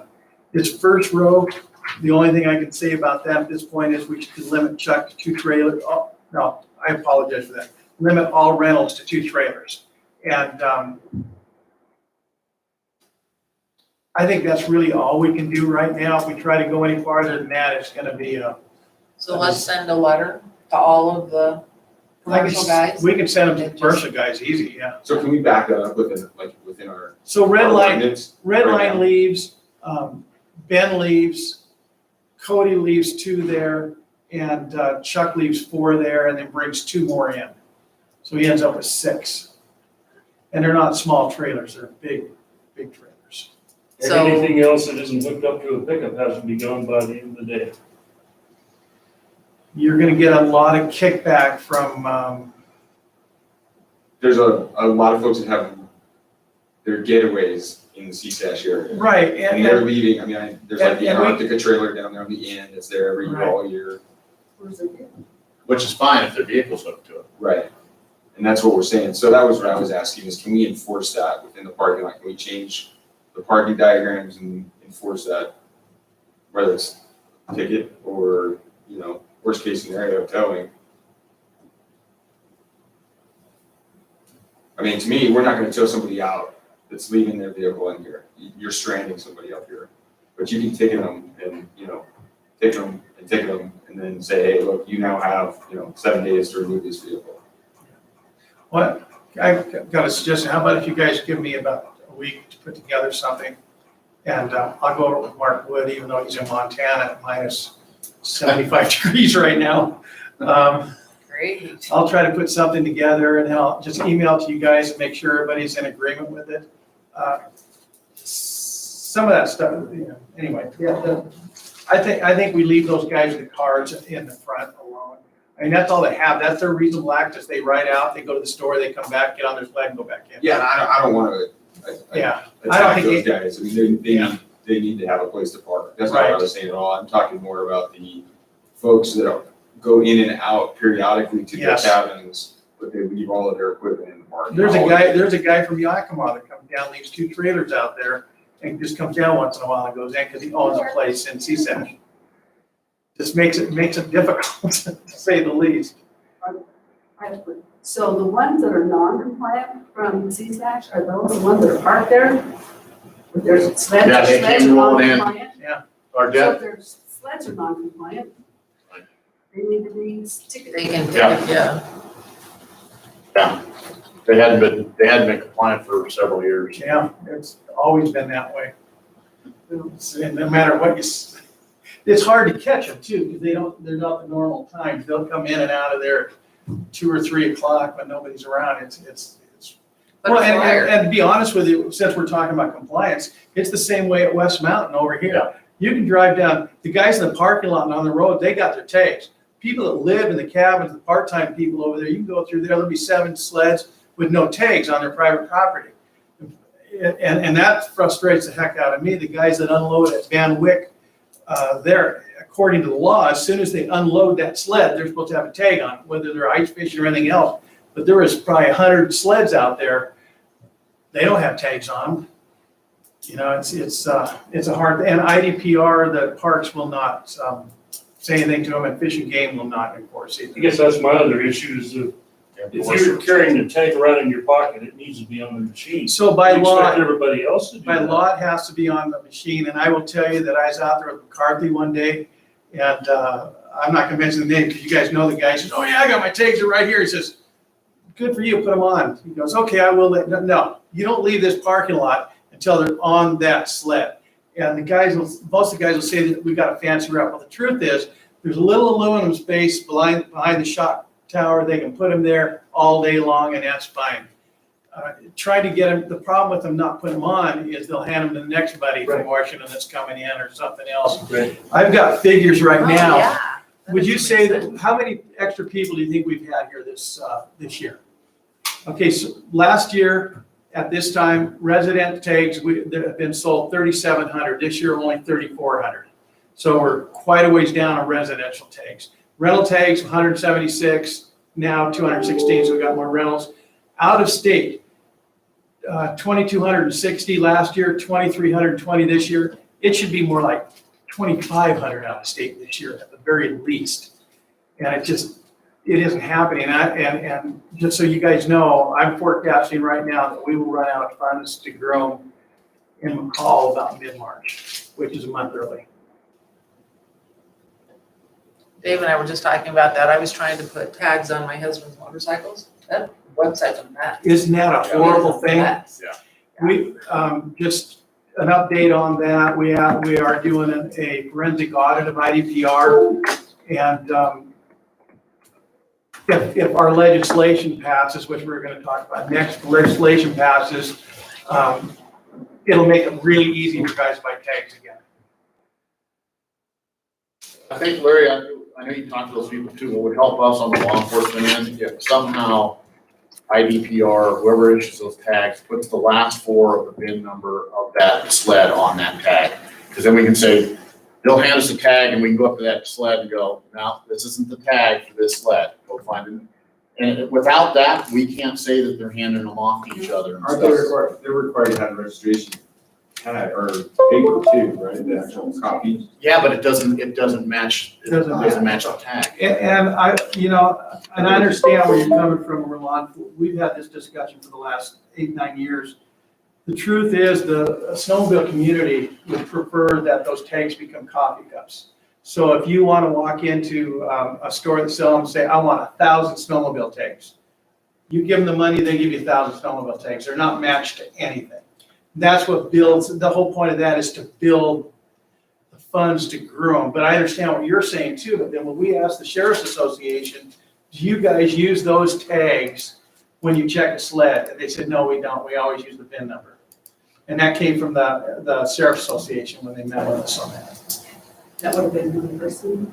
I don't remember who it was. It was because it was, who's the Sheriff guy? Sanders. Who's the guy that's ahead of the search and I've never rescue? looked at the tags that the out-of-state folks get, they're just, there's the sticker. Yeah, it's just like the one you or I put on ours. Yeah. So it's No, not one like, with, What's these? No, so we're chasing our tail to go out there and they have a point, you know, they bring their, a couple guys were sitting out there, they turned around, they saw us standing there, they stopped. They looped out, they were back in an hour with tags and they're like, Yes, and, yes. but those tags don't stick in the cold either. So if those sleds have been in the trailer, they came into town, they go buy their tags, you try to slap them on a cold sled, it's not gonna stick. You know, So they've got that problem too. yeah, and the other problem is there's no vendors this year.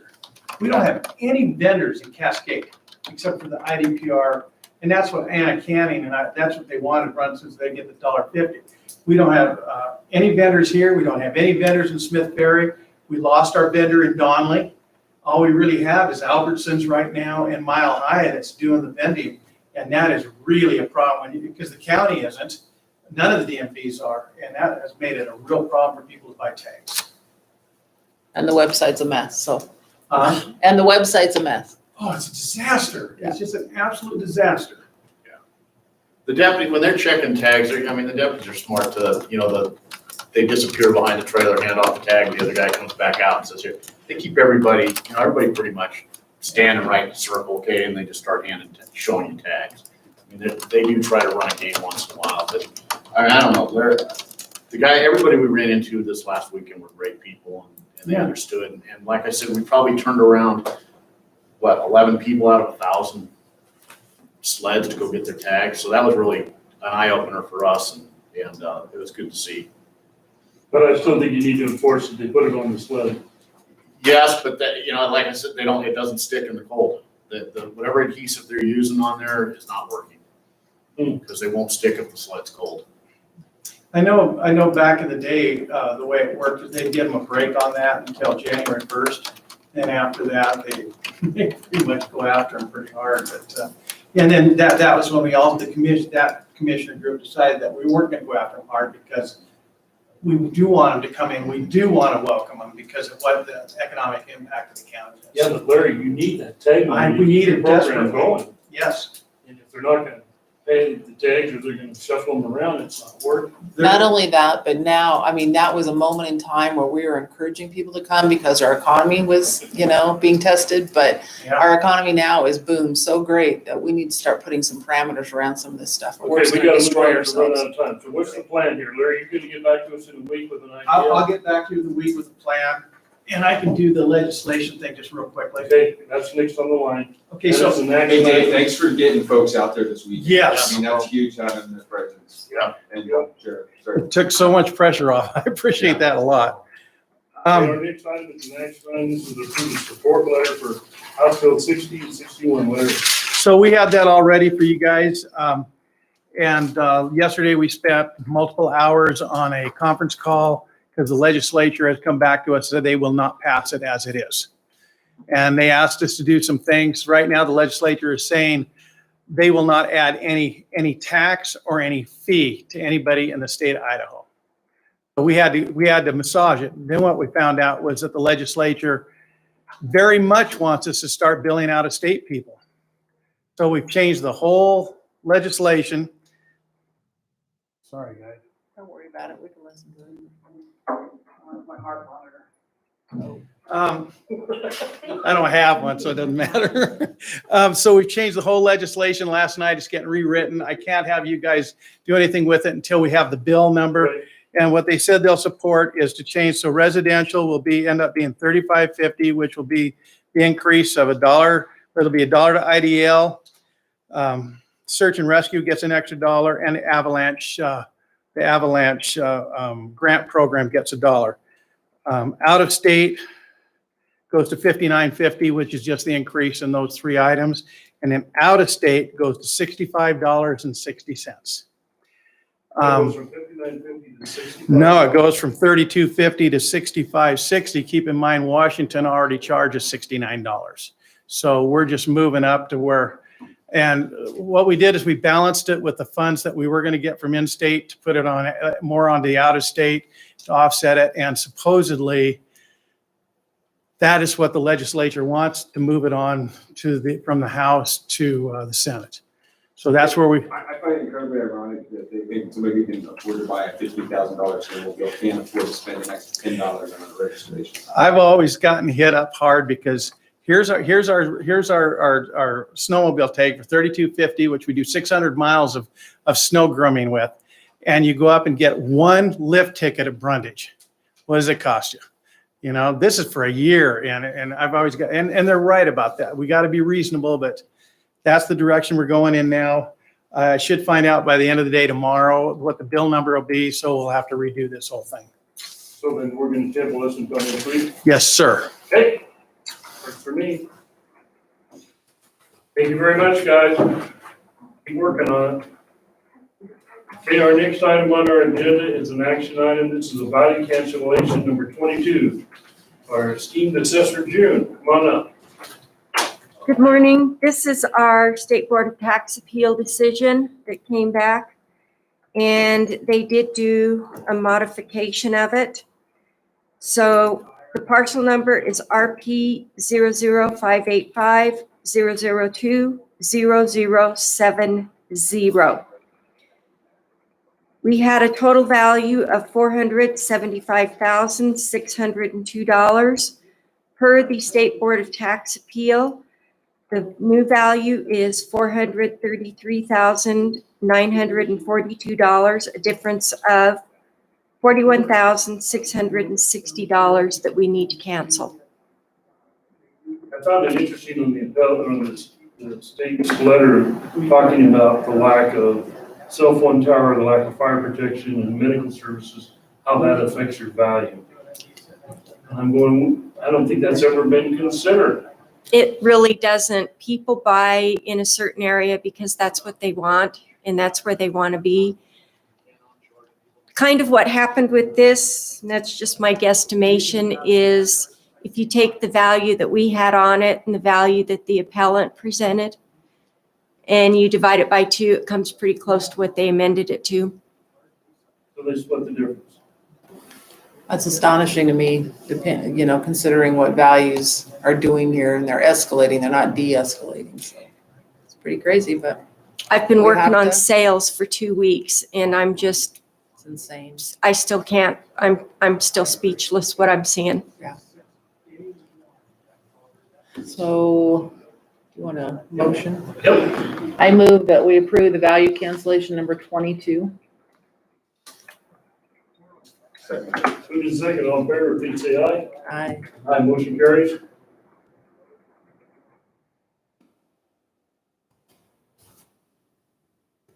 Can we take a 5-minute break?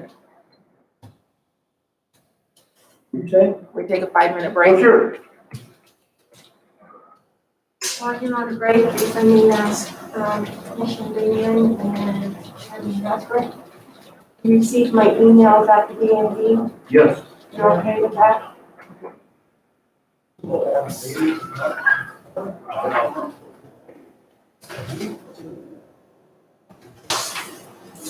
Thank you. Thank you.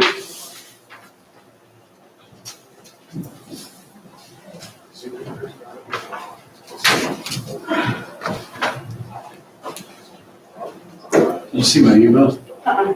You get a chance.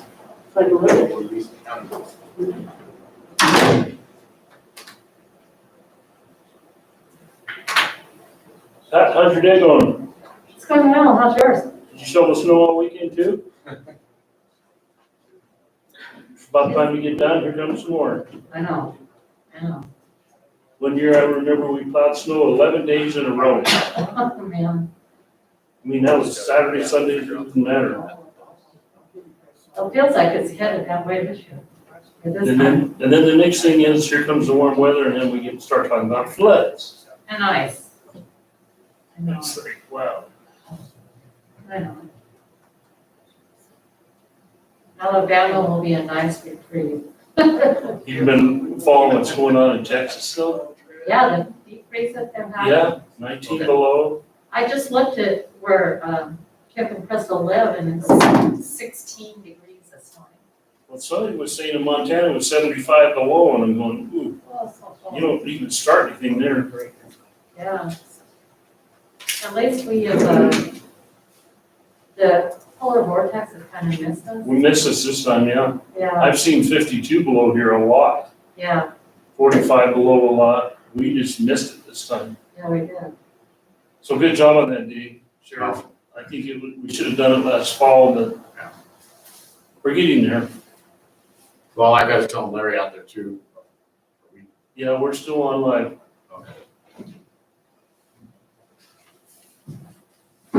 We'll figure it out. It's just the main concern is that road, getting people, emergency equipment up that road, and somebody not getting hurt on it. Yep.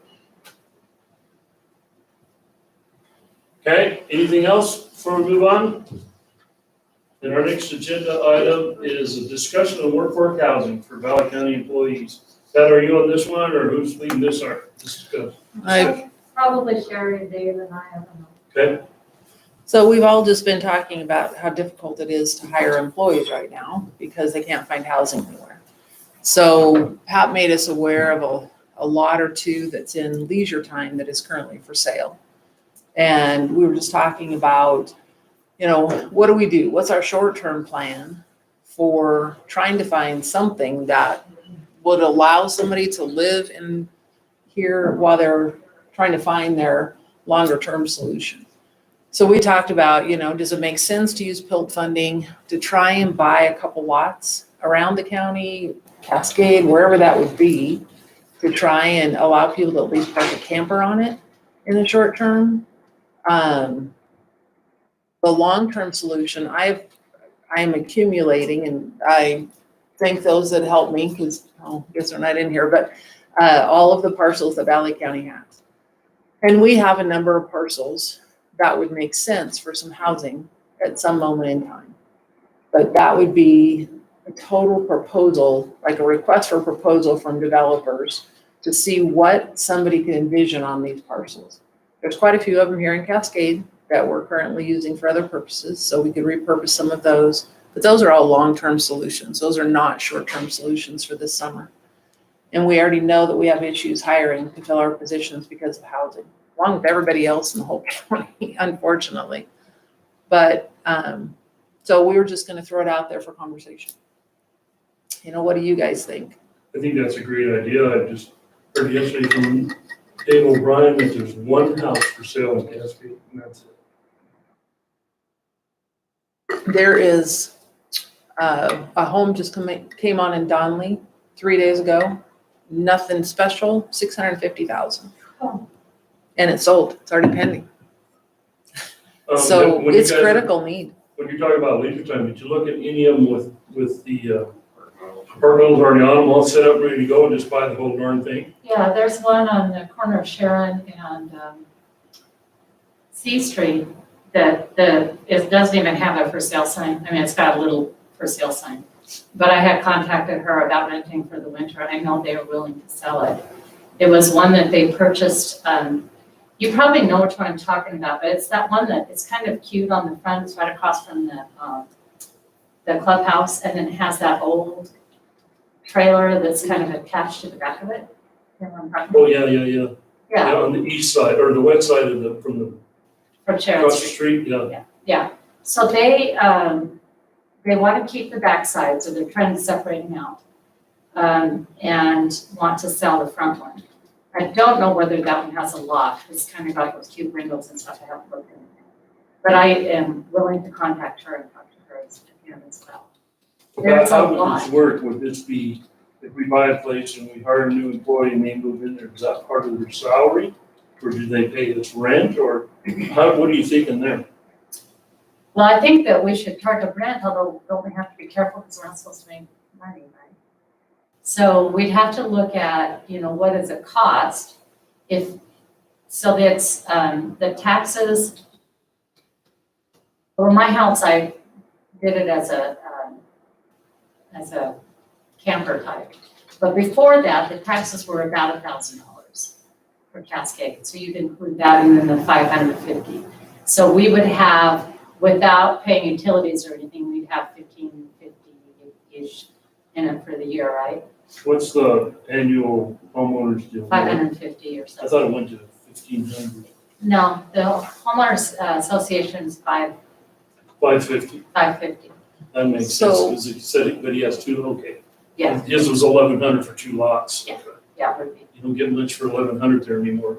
So if we make an investment in a property, we can't get paid back our investment?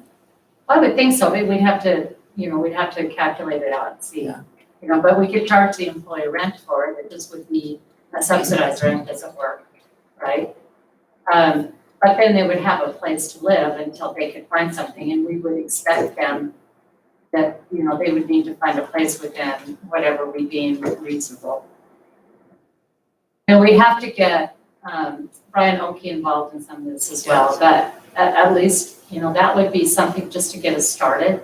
Most of those park models, especially the ones that have the additions, are quite spendy. Yeah, I think you're looking at 150, The last- 170,000 for most of those. Yeah, the last one that I looked at was on, what was that one? On East Street. Oh, yeah, East Street, and they wanted 160,000 for it. But it looked like a house. They had done a really good job with it. So not all of them looked attractive. But even depending on the lot that they have, even the park models, just the single ones are renting not quite 100,000 that they're getting up there.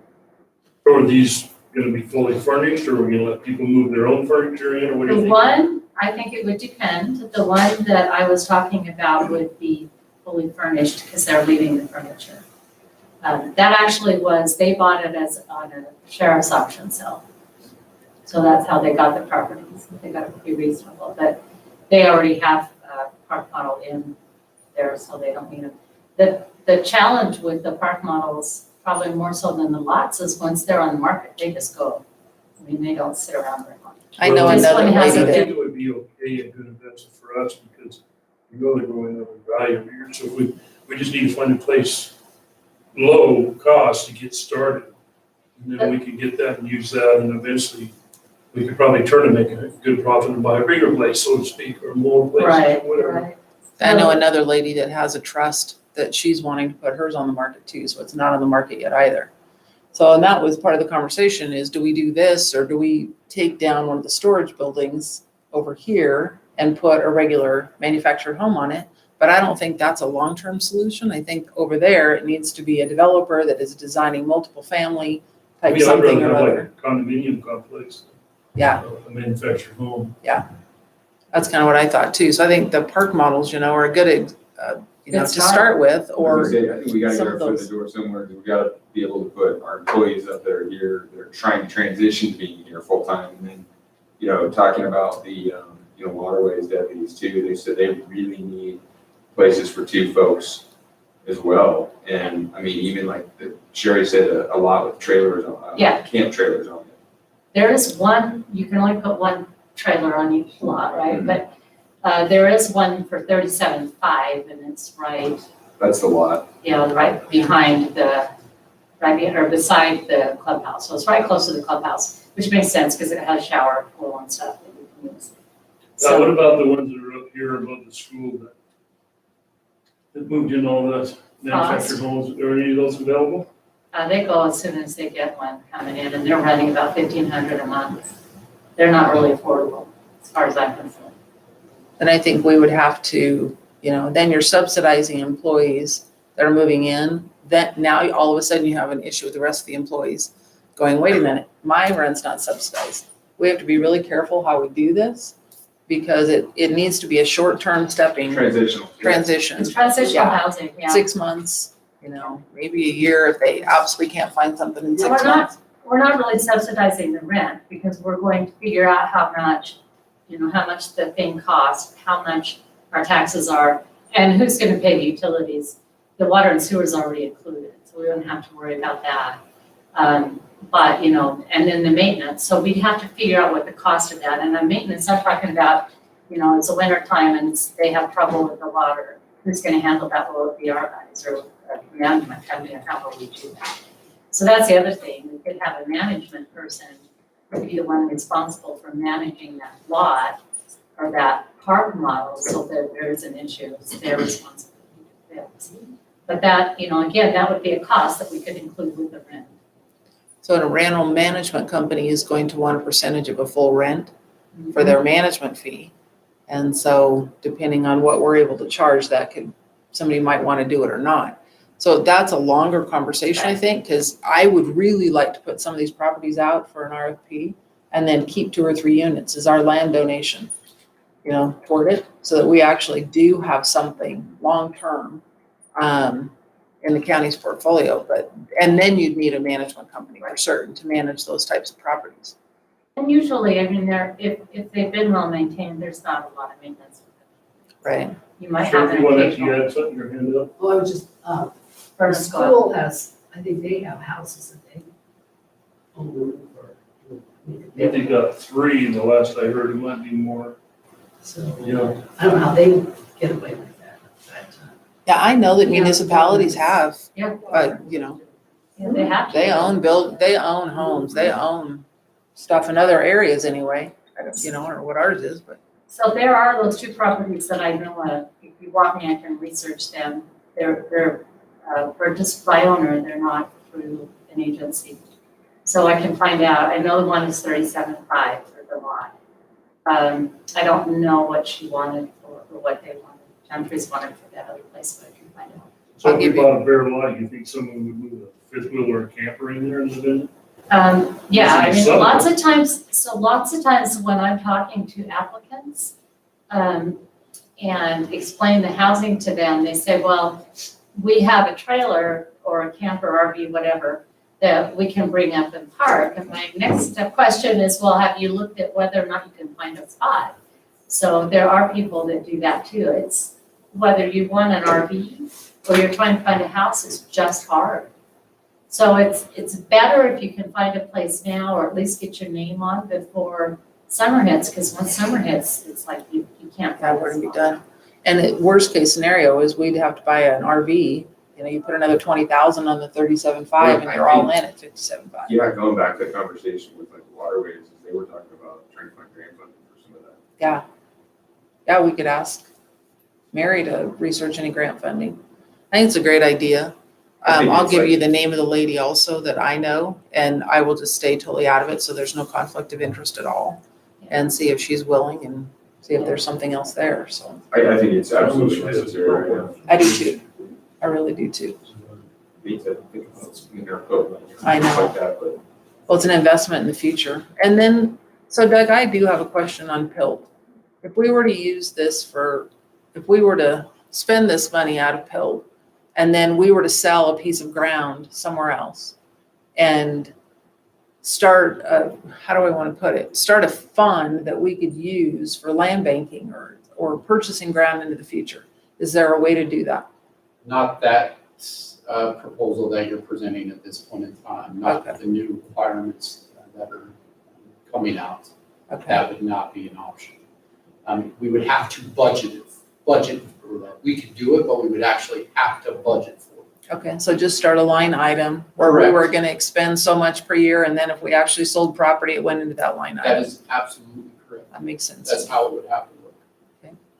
work. Currently, we have $2,606,000 in the PILT fund. I would say we purchase the 2 lots that we can get our hands on as soon as we can. You don't want to So- concentrate on something with a house already on it? Well, I think I think If we're it's gonna talking- work, because I think, Question, hold on. If we're talking site-specific land purchase, should we be in an executive session? Not just an overall conversation? well, we aren't talking about the money except for the one. I think once we get down to the point of brass tacks, signing something or writing a check, yes, we should be in executive. But this is just a discussion. We can't even vote on this today because it's not an action item. But I think we can give Pat direction to look into it and come back with a bottom line deal, and then we'll have the executive and talk about it.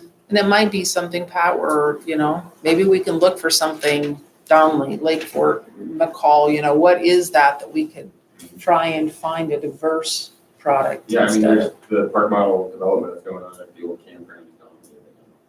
right? And I mean, just even trying to get in whether it was. Is that on Don Drive, the one on Don Drive? Yeah. Yeah, I was thinking of that one too.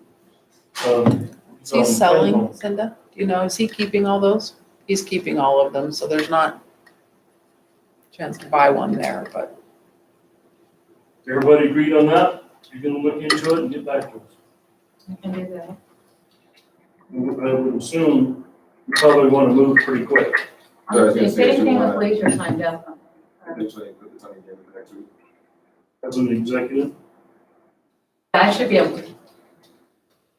Yes, I think when next week. Yeah, I should be That's able the to. first, isn't that the first?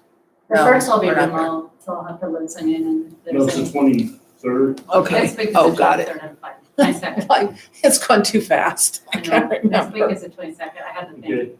Okay, Yeah, I should be able to get a hold of, I mean, we already know what the one lot is. I can call and inquire and let them know that the county is interested in it. And then I'll call the other lady and see what they were thinking about selling the Park Model 4.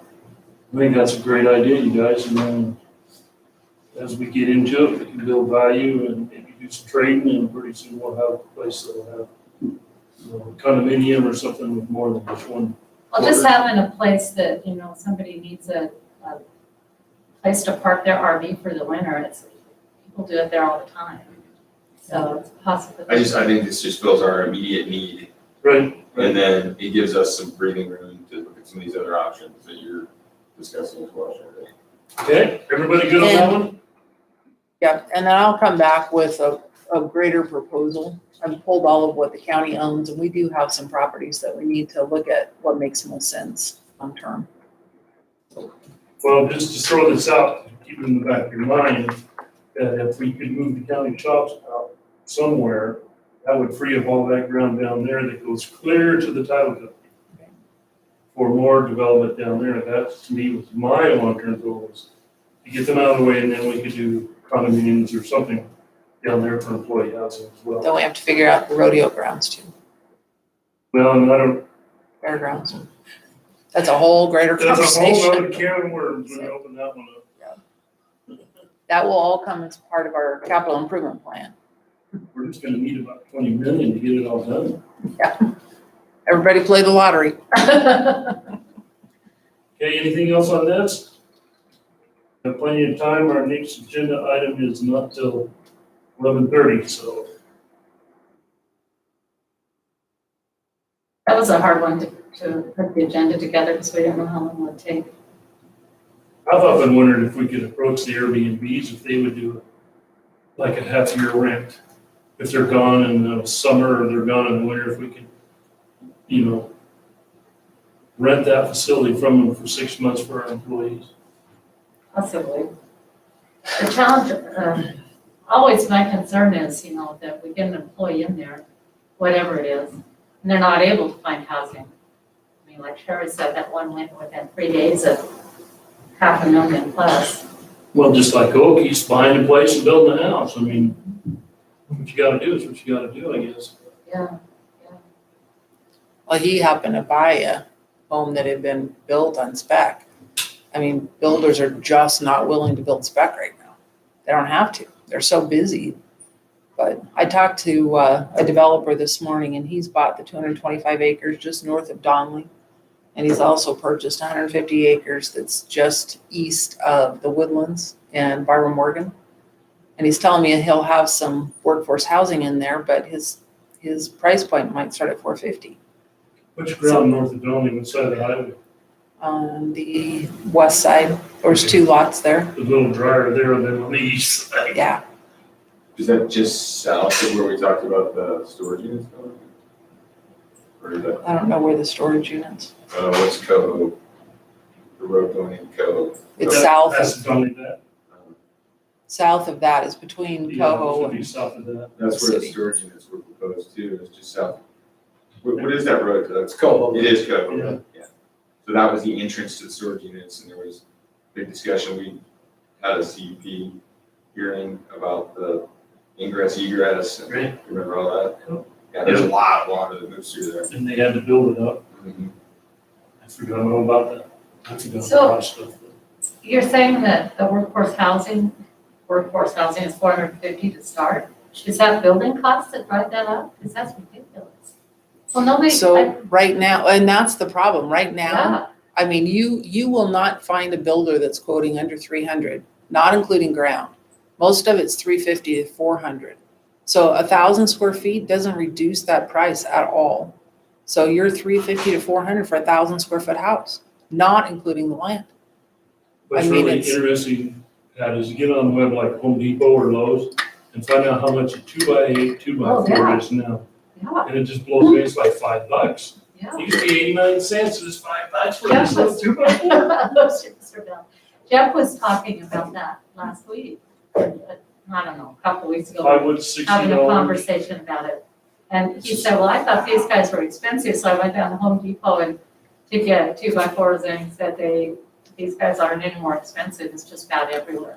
Mhm. So this year is going to be very interesting because if you, this is rumor, I haven't seen the actual email yet, but if you are a builder without a secure, without a long-term relationship, you cannot buy lumber, period. There is no lumber. A lot of houses rebuilt in Washington and Oregon and California. California. All over the world, All those honestly. burned down. And there is no, I mean, everybody's been shut down for COVID. Gosh, if lumber So, goes that high, supply gas chain. goes to $5 or $7 a gallon, this is gonna get really interesting. real fast. A lot of people are probably gonna lose their job. Which will help the housing market. No, Yeah, it may just, I don't know. I don't know that was a bad joke, but, yeah, I don't know what the answer is. I am concerned, obviously, because, even as a two-family, I mean, as a two-income family, how can they afford $450 a month? You can't, and that's, No. we've got to find some other solutions, so Yeah, I think, we need, as a county, to look at our ordinances that talk about when we get large projects moving in, what is the requirement? What's the requirement for a Tamarack or a Midas Gold? They have no direction on housing other than we said you're gonna have to help with housing. What does that really look like? We've got to put some things that are, in an ordinance so people know what to expect for employee housing when they come into this area. Well, it's just like it's something that we approved here a couple of weeks ago.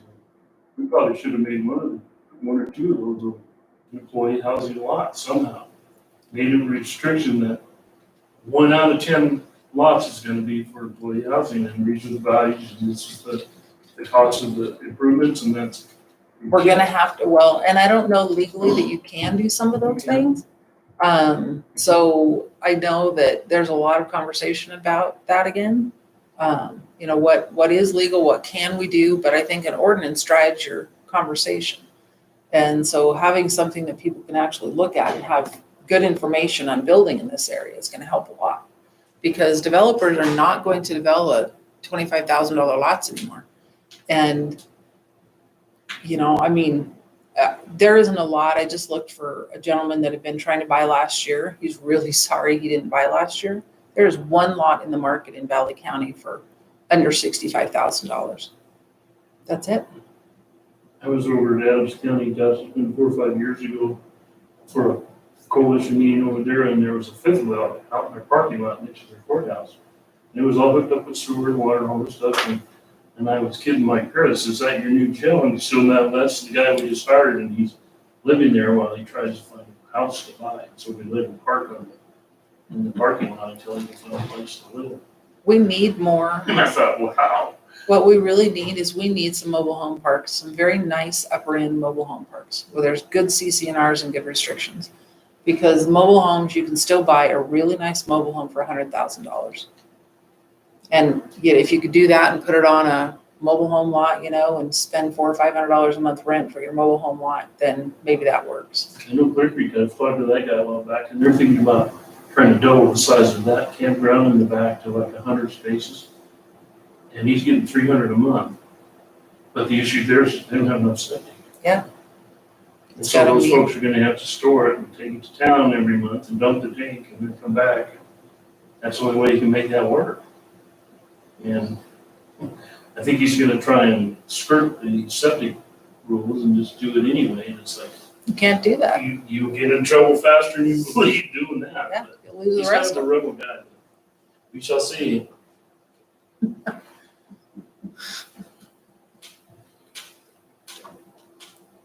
I'm just glad I'm here. I already have a spot. exactly. When we bought our leisure time place 3 years ago, even then Dave was complaining about there's just no inventory. Yeah, there's no inventory at all. Yeah, I mean, it's zero now. At least they had a few things then, but. So we're gonna start monitoring on Lake Fork. I think worst case scenario is you could have 10 individual lots and allow a home with a ADU on it. So put a garage with an apartment over it, and so you get 2 living units on Only each. 10 out there? Worst case scenario. Oh, okay. So we're hoping that, by monitoring that water, we can get a lot more, but, the investment into a sewer out there Uh-oh. is, it would be, so that's why I want to know, could somebody come in and put 100 homes on it and put in a big sewer, then it makes it, worth putting out there. But if it's only 10 lots, then that might be something the county does on our own and just put 10 of What would those. that one cost to have them on? Because they certainly had a lot of homes with that little septic deal there. So that's a whole batch plant, just like Jug Mountain and Blackhawk has. So it's a self-contained, we're probably looking at $1 million. Those around, didn't Blackhawk or somebody like that up there do that? Blackhawk has one. Yeah. Mechanically treat the septic. You're probably $1 million, Oh, depending on the size. So did you know? What? How much like the Avamore septic deal, how much those things cost for those facilities? I think theirs was a couple million. Because I know the city was looking at that at one time years ago, weren't they, a mechanical treat? Yeah, membranes, yeah. They're a couple million, Could you write a check for it so we can just go ahead and do that? you know it. Yes. Gosh, you can never get that money back. Well, that you would over, I mean, it's just like a sewer treatment plant. You end up costing, you spend $50 a month for every sewer permit in there, but then it's just like running a city plant, and it takes a while to get that investment back. But you also got to have enough to take care of it and maintain it and everything else. And Northlink's going way up, I think. Yeah. Yeah, that was just in the paper, I think, a week or two ago, about raising their fees up quite a bit. They were just having a public hearing the other day anyway.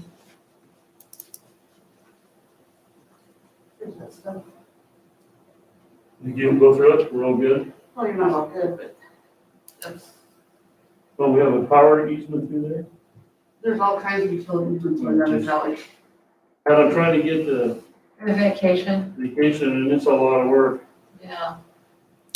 Oh, that's who this guy is. Huh? That wanted to purchase the county parcel. So I gotta fill this one out for having power to it. Right, you'll have, but it costs money also. I don't know if the city will accept it without that and Steve Bates' approval. And I think that's the road, but I know that she's plowed all the snow on this That's the city that's using the west lot. side of this lot. Yeah, we've been using that. So do I need to spend the energy to fill this out until we get approval from the city? Well, I would get Steve's approval. And then say, if the city approves it, you'll get Idaho Power. I don't know that, you should talk to Idaho Power. That should be your first conversation. So we're not gonna, we can still leave their easement going through there for the power, can't we? We're just putting up gates, we're not building anything Right. up into the wires.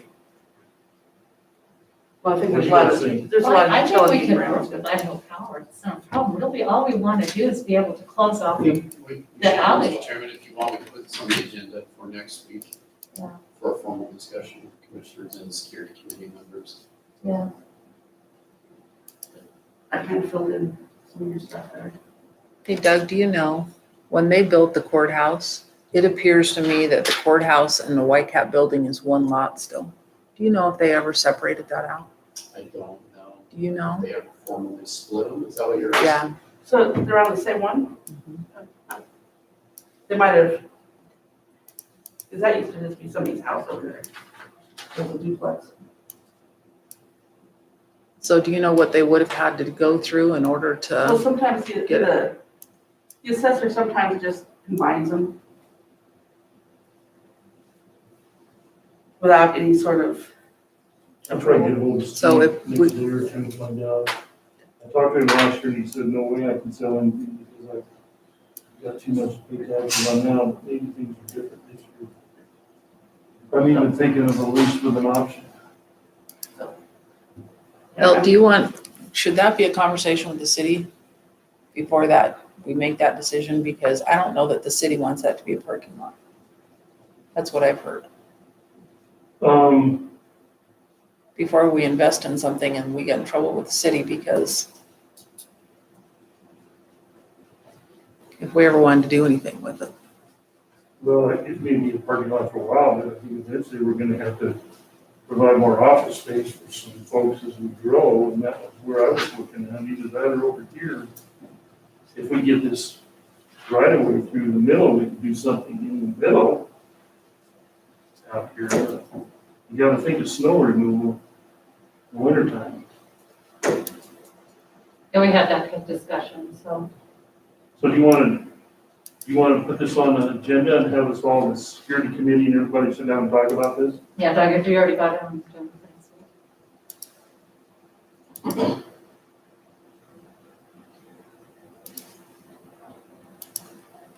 Although, it's our meetings on Tuesday. So I don't understand what happened.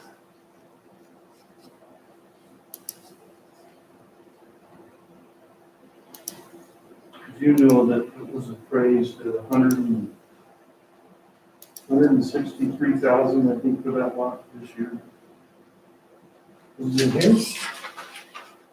The one that's, the Bob, big Ford was on? The big one? Mm-hmm. Didn't really read that. It'd just be nice to have somebody maintain the sidewalk better, because that gets icy. So it'd be a great spot for the public to park. Yes. Come around through the front door and all that. Yeah, it would. And so if we ever want to do anything with the YCAP building, we're going to have to separate those two lots. There's a lot to the east of it, part of it too, where the old extension used to be. Oh. What I'm seeing. Right, guys, I'll see you later. Okay. That's the jail, right? It's too far away, I can't see that far. Jail. Highlight that.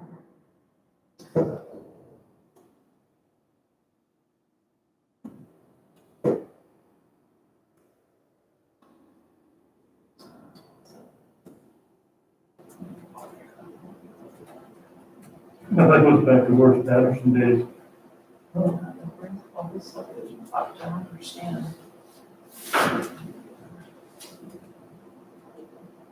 I remember who used to be there.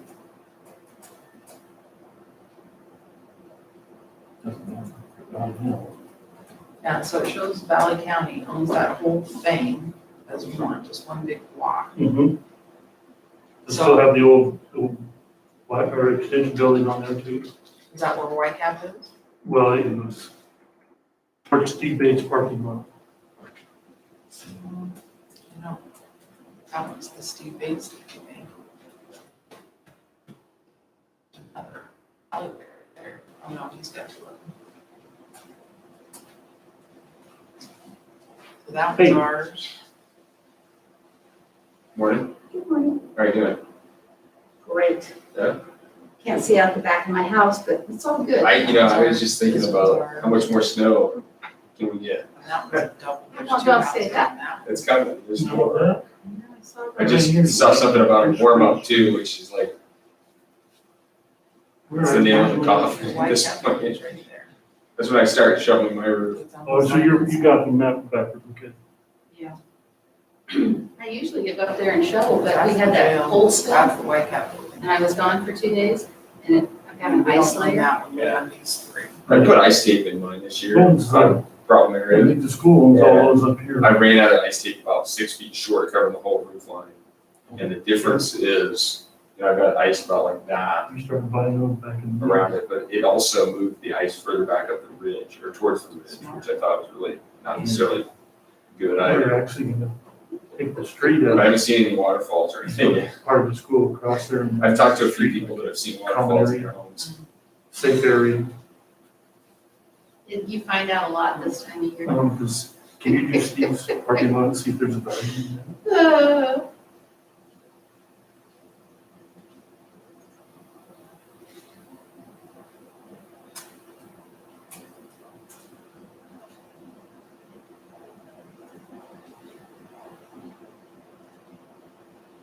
I can't see. That's what, oh, 65. That's what's out there improvement. Because there's two buildings on it. That's just the parking lot. But he's got the one right next to it too. That's sold.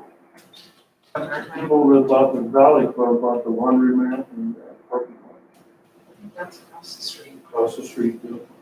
Well, no, he's got two on this side of the street. The one with that little building on it, but Yep. That one for 71,640. And that used to be, Gardner Oil Company. Yeah, I heard the other day that Ashley's on the market and so is Tackle Palms. I talked to a guy at Tackle Palms. He said he moved up here to retire and all he does is work. Yeah, it's a good buy. Yeah.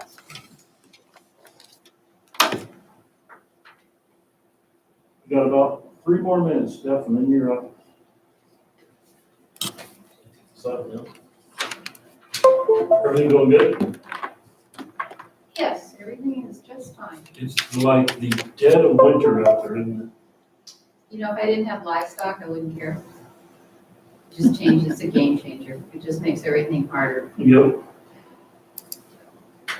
Yeah, my grandfather used to calve up here in February and he'd lose about 40% of his calves. And the year I was born, he went down and bought the horse bin ranch for $25 an acre. And paid for it 2 years and the amount of calves he said. Sure. It's like, why don't we get those kind of deals anymore now, you know? Now it would take 10,000 calves to pay for that place. Well, no, because your commodities and all that, but the reality is, ask somebody if they wish they bought property here a year ago. Yeah. Well, believe it or not, true story, when my dad got out of high school before he went to the Air Force, he had a chance to buy lakefront footage around McCall Lake, pay a lake for $1 a foot. He said, nobody's gonna wanna live around this damn cold lake. Look at it now. Boy, there's some foresight there. Huh? Yeah, now what is it, 12,000 a foot or something like that? I don't know. I don't swim in that circle.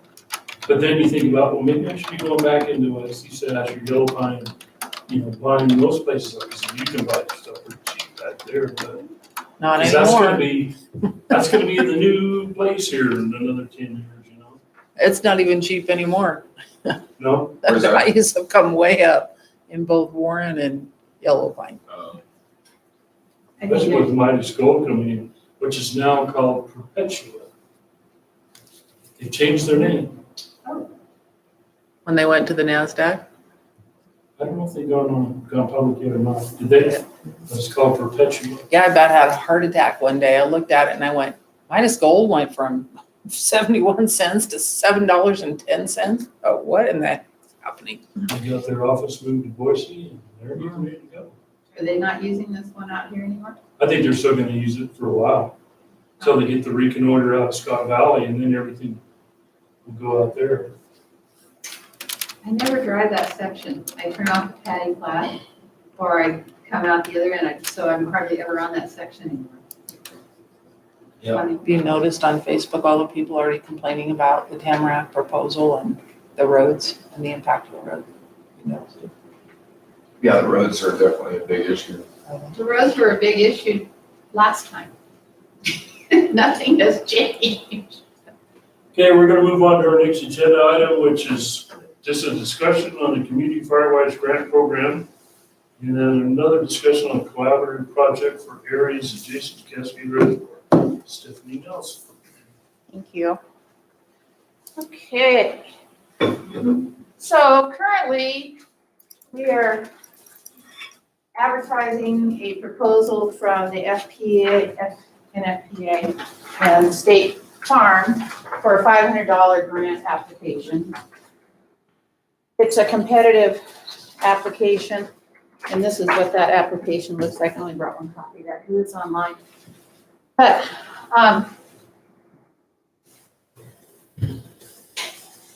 Star News boo-booed and didn't run my ad 2 weeks in a row. I'm leveraging that. I'm gonna do some other things for Getting us. some free? But anyway, so what I did is I took the ad and I ran it on Facebook and boosted it, which I'm actually getting some great return on. So I've had quite a few landowners reach out to me, which is also part of it. Now I have them in my database and starting conversations on all kinds of things. So there's interest. We've always gotten at least one of these grants. There's only 150 grants. It just, who knows how many, a couple thousand people apply. So, it's a pretty narrow window for people to be able to win those grants. And this year they're focusing more on home ignition zone things you can do around your property because. Well, honestly, I can spend this very easily for the Title III monies to support this program. And we could do our own grant application. Run it after the end of this month when the NFPA quits. Run it in conjunction with the fire working group. So we utilize those resources, have a panel of individuals that will review the applications. We'll do site visits. We'll go out there. Everything would be done on a reimbursement basis. The program would need to be completed, the work would need to be completed by August 1st. And there'd be a review process, and then they would submit for reimbursement based on we'd have before and after pictures, if it's fuels, if they pay a fuels contractor to do it, if they buy hardening materials or upgrade things around their structures or that sort of way, but some active way of creating a better fire-wise environment around their home. And I mentioned in here, you know what, we push for a collaborative effort in the community, or if they're next to another project, or whatever that means. That's a big word, and it can encompass a number of different things. And then I sort of set it out where we would make sure we had at least 3 per fire district, 1 in outlying areas, and then the balance of it would be based on application worthiness and wherever they might fall. Sure. But that way we dedicate some spread to the whole community. Well, and I think, if you haven't given it all away, so to speak, by July 1st, waiting for one district to come in, then you can, come in, then spread it somewhere else. Absolutely, but I really would like to lean into the fire chiefs. Say, hey, get your prevention guys out there. Maybe somebody hasn't thought of it on their own, but I bet you it'd take you 5 minutes to figure it out for them. And really, because I'd like to see that. I don't want them all in one district. We have a very proactive area in our community. I'd like to spread that out a little bit. Our southern district is a little more self-reliant. And yet, I know for a fact there could be some individuals that maybe don't even get on the internet or read the paper. But our chiefs know in the area, that there's somebody in need, so maybe they could help that person sort of get through the process and do it. So I think that's awesome, because they could go to some say, if you did this and this and this, we can get you $500 to help you do it. Right. It's probably somebody that's too old to run a chainsaw or too old to buck wood or whatever their situation. it's got a whole community kindness element to it. And I would defer any application for the woody debris bins. We already have a program for that. So it would have to be something different. I wouldn't want to constrict it too much because some people do need to hire someone to come. But, if they hire and have a local contractor come, we have money going into the community, the local contractors. So, it kind of seems like a win-win in that. And I capped it at 20 just because I felt like that was a really good goal to have. We get 100 applications, I'll drag myself back in here and say, hey, we have 100 applications and we got 50 of them that look really good. What do we think? So, but just from the perspective, and I kind of wanted, this is negotiable obviously, but I kind of wanted to close it at the end of April so we could announce it on the Community Wildfire Preparedness Day. But, if we felt like we needed a little more time for applications, we could announce it, in June. So, there's nobody else's rules we have to follow here. They're all ones that make sense for what this could do. And this is the 319 money. It's Title III money. Title III money. And I can, I have, some of those. I'm so careful about how I expend these funds, and I went back and I read and I looked at it and I went, God, we could do this. We could really do this because we'll have tons of documentation. There'll be tons of education that goes along with it. We will be engaging community. There'll be chatter. And Star News owes me something, so I can get them to run an article on it. So, between that and Facebook and word of mouth and that sort of thing, I think it's a good look. Well, and I think we need to try it and see. I think, we're going to get some older folks that can't do the physical work that might step up and say, hey, I've got someone or grandson or somebody I know that will come and do this for me Yep. without me paying for it. As long as they documentation is in place and the intent is met, and I'll, enroll folks from the fire working group. We've got a lot of good people that are scattered around the valley that can jump on and be part of that assessment process. Also increases community outreach. And so I think there's some pretty cool. So do you think maybe the chiefs would help you sell it? Oh, I know they will. They don't know that yet. You're first. You're first on the discussion list. But absolutely, we've got a fire meeting coming up on the 2nd of April or something like that. April, 2nd of March. And so it's coming up right away and we'll push it. And I think it'll be good. And they probably know the folks that need the work. Well, some of them do, kind of depends, some of them do. We know most of the community's pretty good. It's really starting to see who the leaders are in the community, and they're popping up, and they'll embrace this. They're embracing. I kind of wanted to test drive and see how they embrace the state farm, which is this enigma out there in the ether, and seeing how much interest I'm getting in that. Primates, this is right in their backyard. This is tangible, and percentage-wise, even at 20, that's a pretty high success rate that we would be offering for people that want to go to the trouble of filling out an application. Do you think you can fill your board to oversee the applications? Oh, yeah. Because it can all be done virtual. Yeah. They don't even have to leave their office if they don't want to, or they can go by themselves and go look. Or, that doesn't require any gathering in order to accomplish. But to me, it's a lost lead. It's an opportunity to open up dialogues with homeowners and in little communities that we haven't reached yet. And that to me is extremely valuable. Awesome, I think it's a great idea. Absolutely. I'm gonna give it to my neighbors. There might be quite a bit of that going on. Okay, well, the funds are already there, so you don't even have to allocate funding. So this would be like a little mini contract, or would you even go that far? Well, we'd fill out the application. They're not gonna get paid until they complete the work. So there's really no risk. We can default the application if the work's not done by the deadline. I'm just trying to think of the paperwork part of it, so that when somebody gets done, you approve it, then it would be shipped to Doug, and Doug would send them a check? What we would do is we would put in a request for payment. It would be a claim. Mr. Chairman. Yeah, Okay. yeah. We'd have all their information. It's a small amount, but I don't think it's an overtaxing amount. And in theory, it could be done throughout whenever the work's completed. It doesn't have to be done all in one day, or maybe it can based on what Doug's office wants to do. So I don't think it's unmanageable. We're not talking 200, we're talking 20. So, Right. nice little pilot project to see what the interest level is. It's goodwill back into the community. Shows that we're actually kind of stepping out there.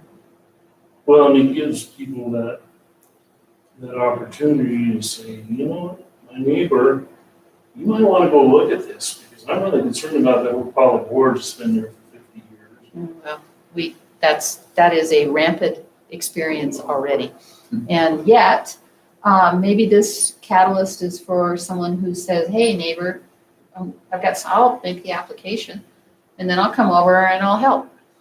Or we'll get somebody to come in. But, if you agree to, whatever, it's on their terms. We're not contracting. We're not taking any liability. We're not, asking anybody to be careful. We're just saying, hey, this is something that you can design and create for yourself, and let us know when it's finished, and we'll come review and then submit a request for payment.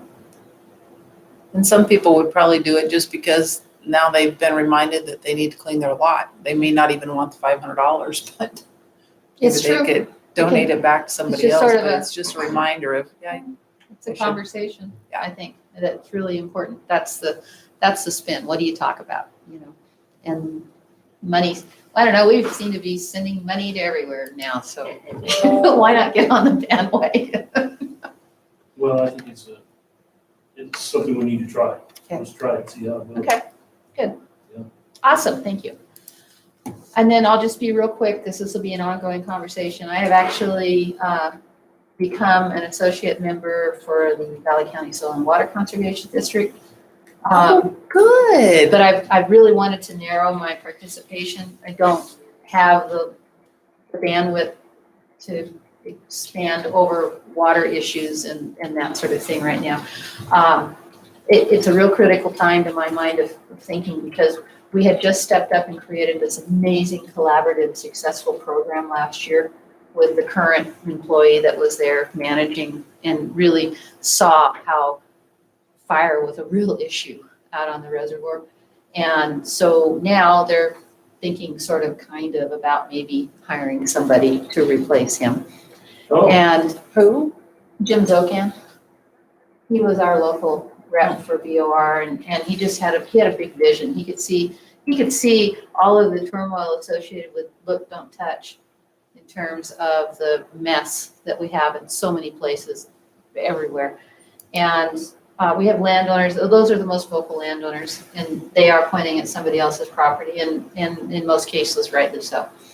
And so willingness to do things, willingness to step out, absolutely no interest whatsoever to date on the part of the Bureau. So the last board meeting, I asked, I said, so who can I speak to about this now? How can I continue this dialogue so that we can try and do the same program again this year? Because Valley County stepped up and did a cost share with the landowners for the roll-off bins. Fabulously successful. The landowners are excited. The Idaho Conservation Corps is excited. They had good work to do. And, the Bureau had work done. I don't know how excited they were, but the work was done, and the shoreline looks better. What I was told was, well, I can give you so-and-so's name. They're in charge of erosion. I said, okay, do they worry about fire risk?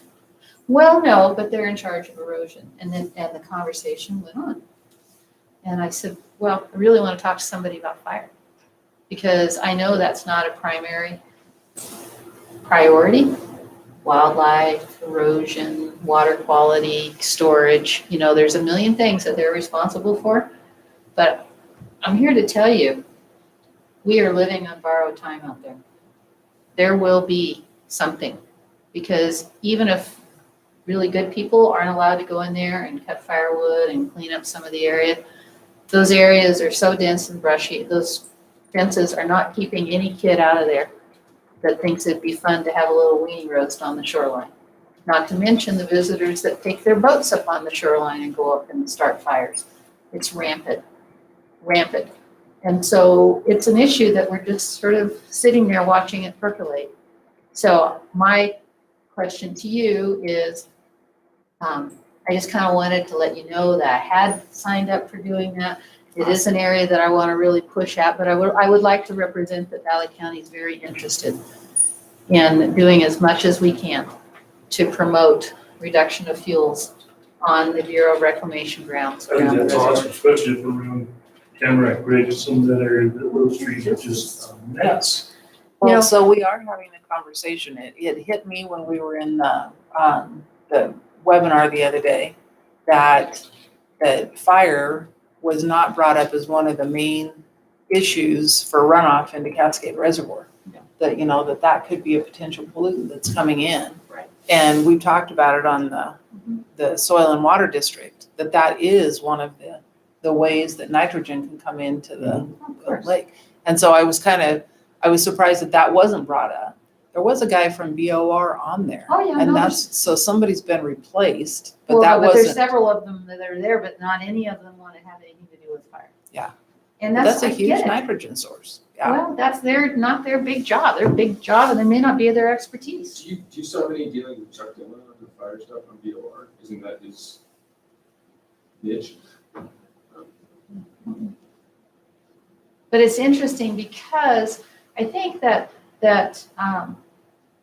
right now we have a lot of don't ask, don't tell that is happening in some places around the reservoir. None of my business, but that's crazy that that's even an option that people want to partake in, because it's not good, it's not allowed, it's not, You can't go help yourself without getting in trouble. and that sort of thing. And yet we have, I got called last fall from Shiloh Bible Camp because they finally got a little window. They couldn't take any mechanical on there, but they could walk on it. And they finally got approval for horse logging. And so they called me to see if I'd come over and help with that. And I said, well, yeah, I don't have a hitch on my horse, but I can set him up so he could pull, he could help a little. And then we got remember that weird storm we got early in the fall? It came in and that just obliterated. Now we have birding season and that takes priority over, it's just a real I'm really glad you're on the the conservation district. I put your name out there because I thought that was important that you engage. So. Well, it is good to have that be part of the conversation. And to your comment, we've only had fire as a priority issue here in the county for 5 years. So, sometimes it just gets forgotten because it can and has been in the past a very narrow window of concern, which we know is expanding every day now. But at least now we can say, well, Valley County has that in our comp plan. It's one of our concerns and it's, things that need to be addressed when we're looking at planning and zoning issues. And now we can point to others and say, hey, it needs to be on some list. Because if you got earthquakes and floods, surely fire deserves to register in that. Well, and I think because we have it in the comp plan, and we've been keeping track of it in our ordinances, it's gonna qualify as future funding down the road. No, I would think so. Well, and I'd ask. Someday they're gonna say, well, what have you done? Just like the FEMA deal. You've gotta have plans, you gotta have your all hazard mitigation plan, all this stuff's gotta be done before you even qualify, so we're ahead of that game. I was asking after I happened to watch the thing on the Paradise fire, and it talked about their codes, their zoning codes. Yeah. Where certain zones, you have to have Firewise product on the homes to build in there and get a building permit.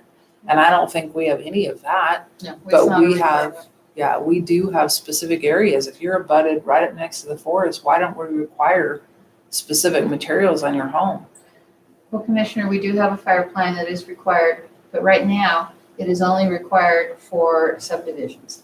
It's not required for personal single structure. And so, or for someone who decides to just make independent lots instead of having a subdivision, they're not required to do a fire plan. And so that is certainly a consideration. We got a little stymied this last year. That was going to be our push, was to really talk about having a fire plan for all applications. You want to build in a timbered area, you need to have a fire plan. And can you get a fire truck there? Well, there's ingress and egress, huge. Water resources, whether or not there's, any safety zone even available and what kind of materials are you building your structure out of. I mean, we don't have that. And it's crazy that we don't because I don't want to see us wait till we have an incident cause that to happen. Well, That I would think be people got in their mind that, I have insurance, if it burns down, I'm building another house. I would agree with you because I've had that said to me. But I think it was more and more prevalent when we had such a high density of second homeowners because a lot of them were inherited homes, that weren't exactly too bummed about the idea of replacing grandpa's old shack, right?